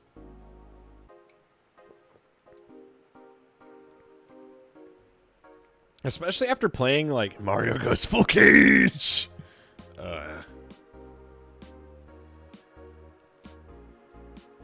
John Leguizamo being wasted the entire time. I'll put it on the list, if only to have something to talk about. Because that sentence alone makes me kind of want to watch it. Flippin'. Also, I know I've talked about the Metal Gear Marathon before. I'm still waiting for collection number 2 to drop before we do another marathon of the series. And with this, hopefully, if that interview from Wednesday goes well and I work weekends, we'll have the free time that a marathon's doable in like a reasonable period of time. It's bad. It's great. The duality of man. Anyway, let's continue. I've talked enough shit for now. I'm not sure how much longer I got in me because I can feel my throat starting to give out, but I think I got enough time for like 30 minutes to an hour. Good evening, Gil. Oh, hey, guys. How the hell did you get in? I have a copy of the key, remember? Wait, that's how you greet me after so many days? I never doubted you'd be fine. If anything, I'd have to cut your paycheck for leaving so many days without notice. See, Jill, he'll be here on Monday like nothing ever happened. Why does he have a copy of the key and I don't? The need for you having a key never arose. Okay. Anyway, glad you're fine, Gil. Thanks, I guess. What, are you going to make me watch the bathrooms again? Not today. Listen, I don't know who the hell you really are, what's trying to come back to bite you in the ass. But remember the people that actually care about you. Don't just leave like you did. Especially after all hell broke loose. At least give us a sign that you're still alive. So you were worried. Ain't that normal? When it comes to you, I don't know. Shut up. She's right, though. You shouldn't make ladies worry so much. Check for the cats didn't move the internet antenna, would you? Okay. Boss, why do you leave the hoodie in my place? Because it's yours? But I told you you could keep it. Sorry, I couldn't find it in myself to take it. Why? Probably because I didn't feel right taking it. Mostly because I thought you'd totally look cute with it. I see. Don't think I'm rejecting a gift of yours. It's just preserving cuteness is one of my principles. Right. You still worried about the whole bar closure thing? Of course I am. Can't wait to point every single Blue Point mistake at every 5 minutes. Oh, God. Wait, is Blue Point handling the remake for MGS3? Or is that Konami just... Sorry, that one slipped by me. Not like I can't work because of it, but, you know, all we could do is enjoy whatever time we have left here as best we can. So cheer up. Clients small and large. I'll go to my office. Tennis fine. Did I miss anything? Not really, no. Anyways, let's start the day. What's on the menu today? Time to mix lives and change drinks. Oh yeah, Gil? Glad to see you fine. I mean it. Thanks. Excuse me, I'm looking for Donna Zane. May I have your name? Tell her it's Brian. Just a second. Boss, some Brian guy's looking for you. Tell him I'll be there in a bit. She'll, you hired her. It's alright, I'll wait. It's weird for someone to come asking for her, though. It's not so weird when you BTC's regional manager in these parts. I guess that's... guess I didn't give you the best first impression. Don't worry, I know what I'm dealing with. I'm not a fan of people treating me too nicely because of my position anyways. Handle me like I'm just another client. Alright, I could do that. What can I get you, Mr. Bryan? Let's go with the basics. A sugar rush, please. He's working right now, I take it, so no Carmotrin.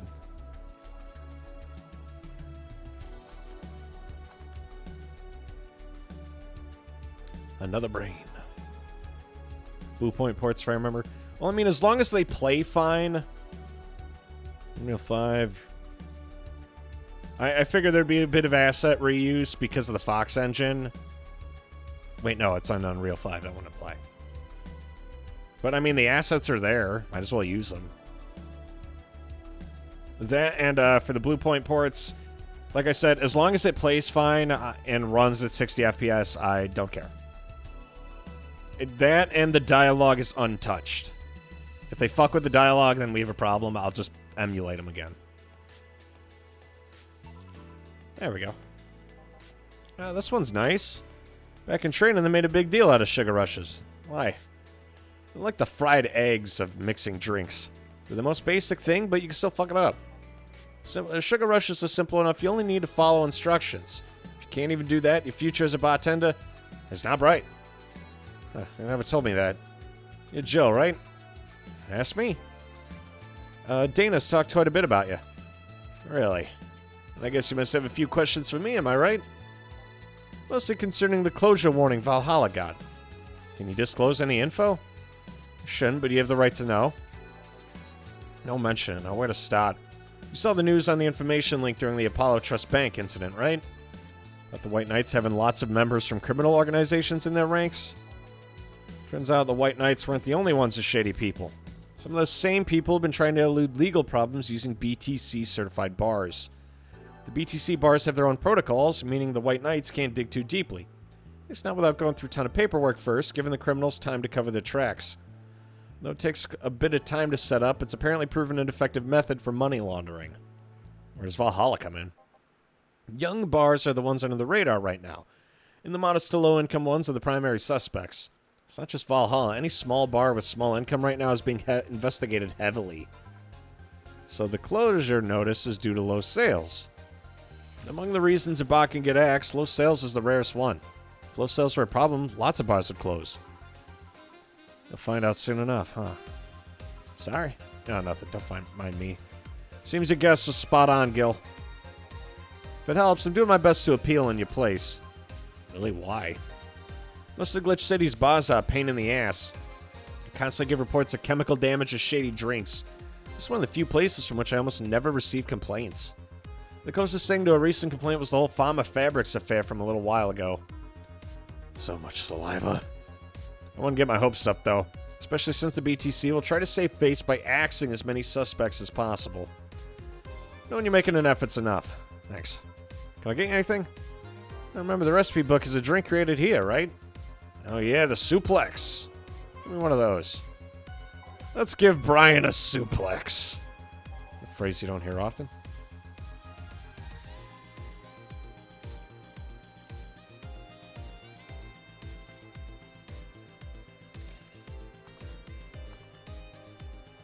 Oh yeah, now I understand the context. It's a wrestling move. Red Comet, I get it. Yeah. The registry from said this was an accident while making a pile driver. And has created the drink just over there. So you're Robert. Yes, that's my name. I'm Robert, the one and only. Jill called you Gil, though. It's Argentinian slang. Robert here's from Argentina, so we call him Gil. I see. Sorry, Brian. I was sorting some stuff at the office. Please come in. I'll be right there. Any other questions, Jill? No. Although, if you were to evaluate my performance right now, how'd you rate me? Clean and timely delivery of the correct orders. A top-notch bartender. Thank you. Now, if you'll excuse me. I'm surprised you haven't met him before. I received my training in another city. The regional supervisor there was some girl with a red mohawk. Let's see. I wonder what boss will talk to Brian about. Jill, was it? Oh, hey, it's Stella. Stella, what a pleasure. You okay? Yeah, just call me Stella. Get me a big beer, please.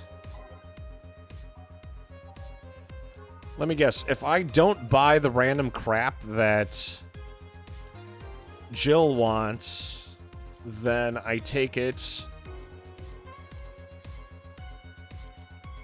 that I don't get a suggestion or something when I'm making a drink.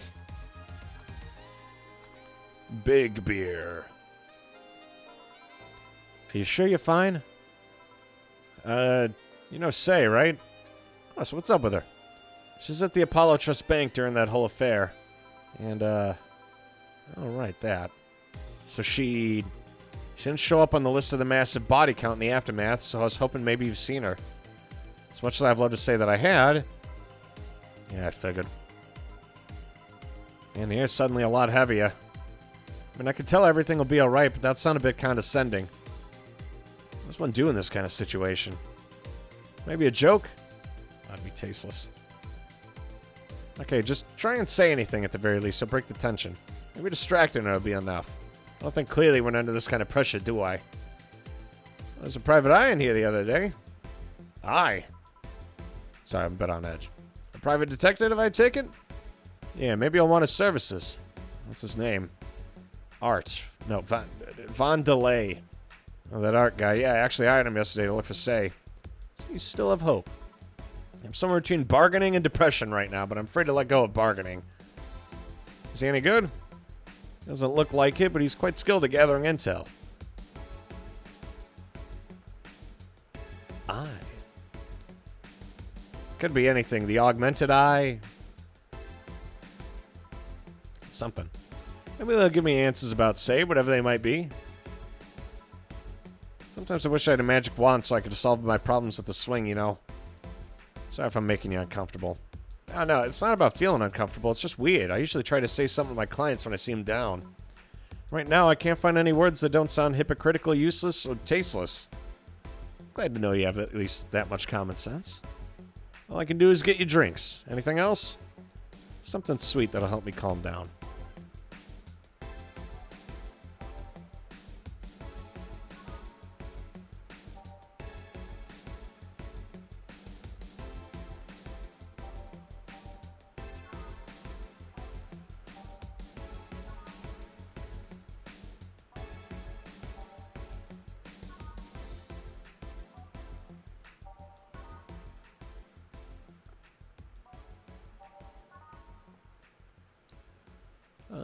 Let's do a Carmotrin. Or let's do a Blue Fairy.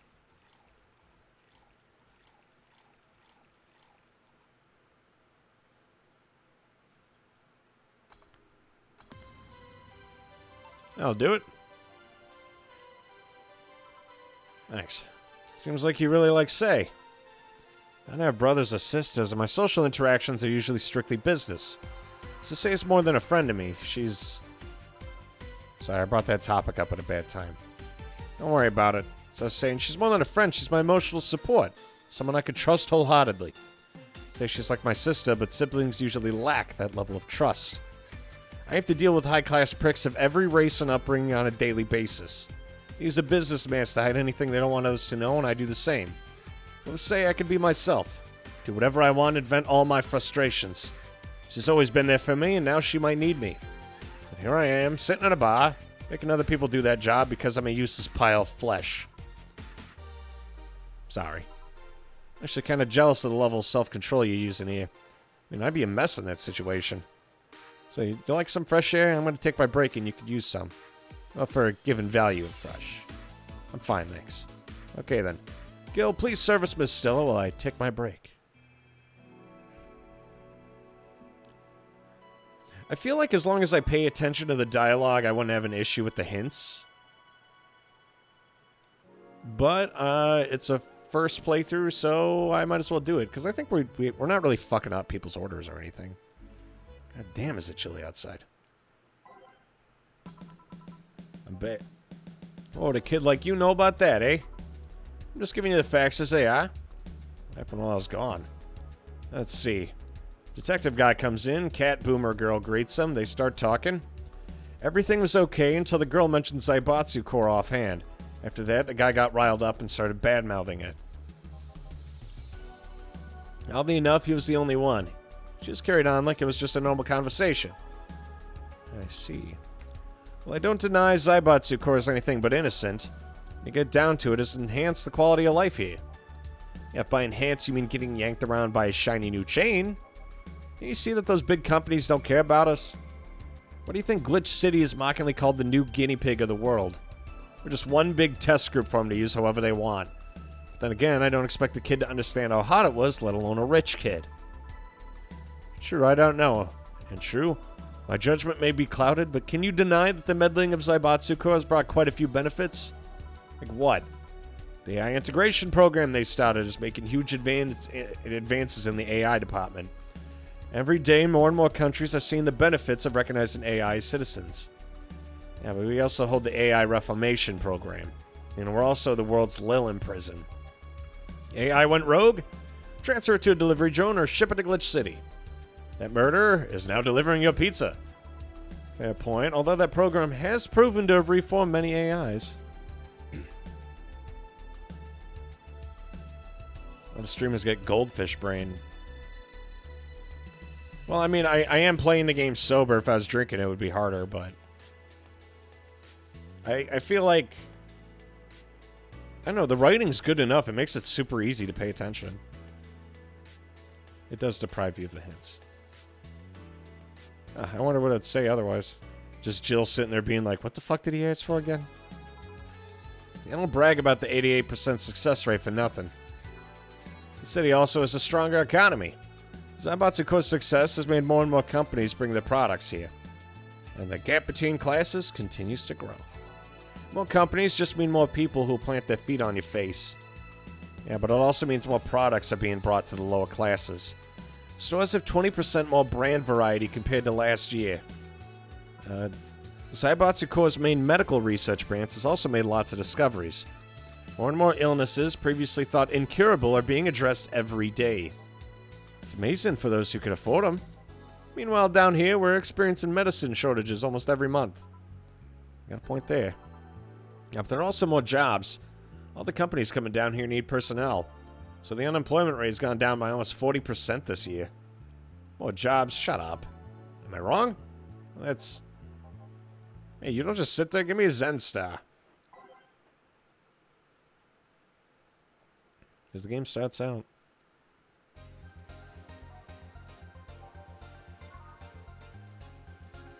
I can understand the faux pas, and if people don't make that connection of Jill's distracted, so no hint. But I guess everyone's got different ways of doing things.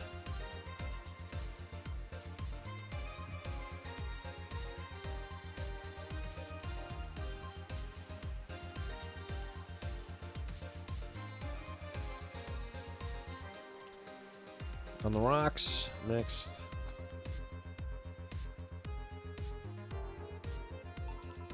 There we go. God, this is awful. It's your Ododo. I seriously hope you don't really believe everything you just said. Guess I do. Well, that's what I said. You do bring up something I always fail to remember. All the benefits we've gained over time are limited to a few. I could talk about advances all I want, but in the end, they're still a luxury belonging only to the few. Even those that can be accessed by everyone are more like an improvement in the bigger picture. But that doesn't take away the fact there have been positive changes. Credit what credit's due, don't you think? It's a pretty mature answer. Discussions are a way for two parties to understand each other. The only people afraid of discussion are the ones whose points are too fragile to defend against someone. Yeah, mature, whatever. I'm gonna take the chance to ask you about that job I gave you yesterday. Haven't been able to find much, but I can at least tell you that she wasn't at the bank when it opened up. What does that mean? That if she left before the oral deal started, she managed to escape at some point before it ended. All the corpses are accounted for. They only found one totally disfigured, but witnesses identified it. It wasn't your friend, that much is for sure. I see. Did you call him here? Oh, he just so happened to come here today. The weird part is the girl did enter the bank. It's like she vanished. See, thanks. Keep it up. Your face brightened a bit. Hope is the last thing you lose, I guess. If he's telling the truth, Say might have found a way out. She's a resourceful girl. She surely did something. I think I'll have another drink. You want anything? Just get me whatever you order. Bad touches. You don't gotta ask me twice.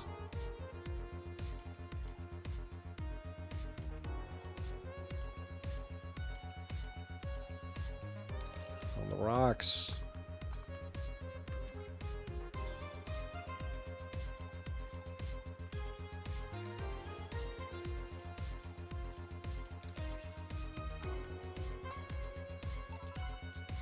Bang, 700. I remember this one party I went to. The guy that came up with the name of this drink showed up. After people found that one out, they lined up to slap him for whatever reason. Didn't seem offended to me, though. Imagine a guy shows up and tells you I made a classy bad touch. Wouldn't you line up to slap him? You okay, Jill? Think about it. You find that girl you looking for a week ago, Mr. Vondelay? Turns out she was at the Apollo Trust Bank all this time. No wonder I couldn't get in touch with her. Girl? Someone paid me to look for Crimson Rose, and she happened to be at the, what? I'm trying to avoid mentioning that a dangerous assassin got stuck in the same bank as the girl you're looking for. Don't worry. Besides, the last thing I'm worried about with Say is people. Why is that? Her attitude really is usually so laid back and gentle, she has no problem getting people on her side. Not the off chance she has to defend herself, well, I saw her take care of a war bot gone haywire by herself. She did need medical help afterwards, but she recovered in no time and took care of the bot. Is she really that good? She's not only really physically fit, she's also really good with Krav Maga. Something wrong? Nothing, I just realized I forgot about all that. Say's not invincible, but she knows how to take care of herself. Like I said, she's resourceful. She found a way out. Just hope she's doing well wherever the hell she is. She owes me an ice cream. Want another drink, Mr. Vondelay? It's on me. You sure? Order away. A piano man. Only for the detective, as you wish.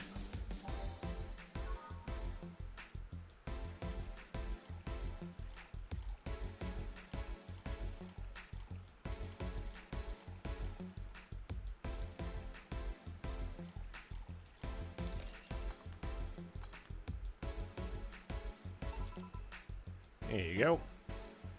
This is what drinking something classy without worrying about the price feels like. Alright, I should get going. My contact will arrive at the rendezvous point soon. I'll let you know if I find out anything, Miss Hoshi.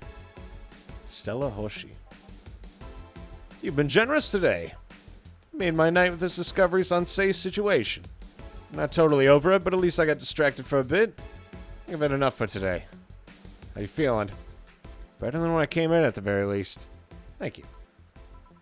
It's been quite the day. At least the streets are calm. I have arrived yet again at the... oh, God. The majestic... oh, God, it says fuck again. We meet again, bartender. You look winded, Virgilio. It's pronounced Virgilio. Pretty sure it's Virgilio. You said as much the last time you came. Pronunciations are a silly thing. Society imposes on letters.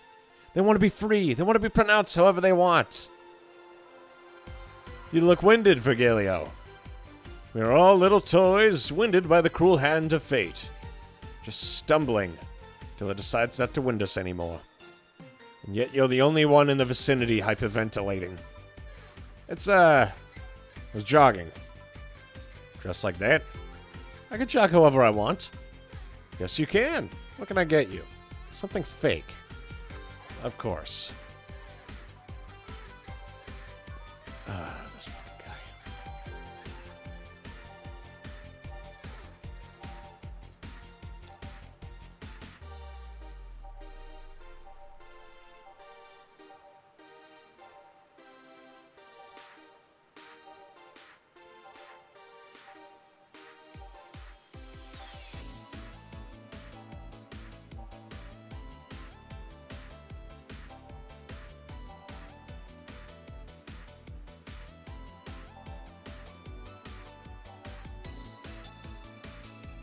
Oh, I know something fake.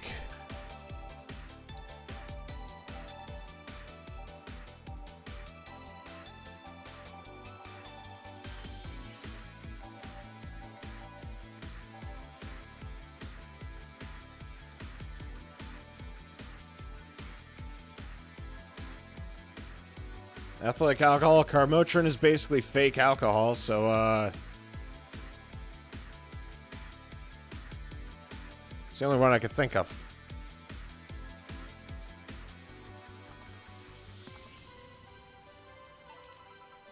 Here you go. Now, tell me why this is fake. Because I didn't even try.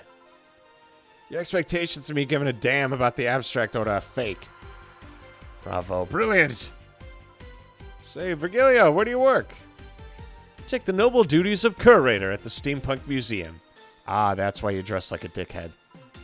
Really, what do you do? I study everything that comes and keeps it clean for the people that visit the premises. But lately, my duties have been hindered by the owner. Really? He told me stop touching the exhibits, you're gonna break them. The nerve. Eh? He still fails to realize that I'm the curator there. Without me, all those machines would be rustier than they already are. Even the visitors get that I'm the one responsible for those. Why can't the owner realize that too? Yeah. Bill and the boss were talking about how the beer isn't actually beer. Shit, that one slipped me. Nice catch. Might be worth trying in another playthrough. If I do another playthrough, I'm going to be fucking like speedrunning through this, because the drink making is a very small part of the game. It's all in the dialogue. It's like the choices in a VN takes 5 seconds versus reading the VN, which takes hours. But he treats you like a janitor or something like that. Exactly. Time for your next challenge, bartender. I want purity.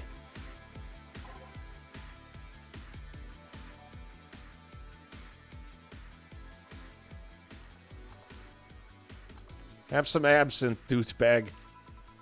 How is this pure? It's a drink. It's free from any human sin. It can do no harm consciously. Beautiful.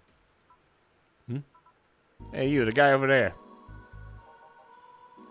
Romance the curator? I want to beat him with a fucking stick is what I want. I don't want to romance him. Yeah, you. Have we met before? Can't remember. Maybe? Yeah, I think, No. We haven't met, ever. At all. It's an interesting reaction. Yes, Dana, your sister's certainly cute. Can I leave, please? Fine, we discussed what we had to anyways. Careful out there. Thank God. A pleasure meeting you, Jill. Same to you, Robert.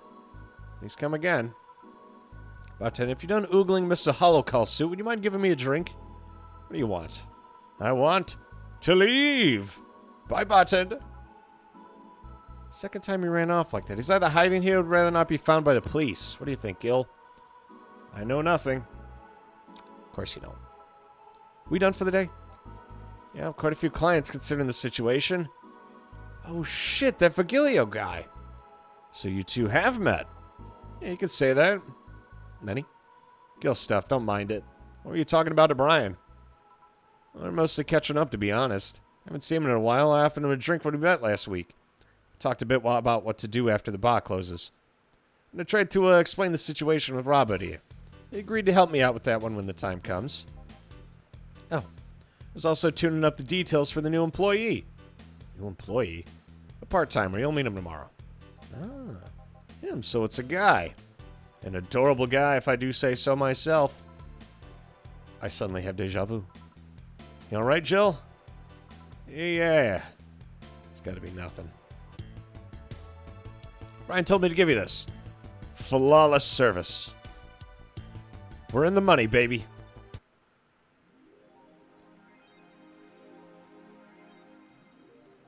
Have a nice day. A shoulder massager. I almost said go to work out of habit. A new employee.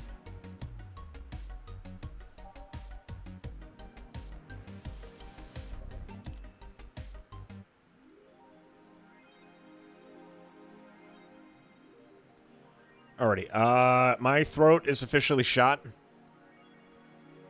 I'd like to keep going, but I could already feel it coming on. I'm trying...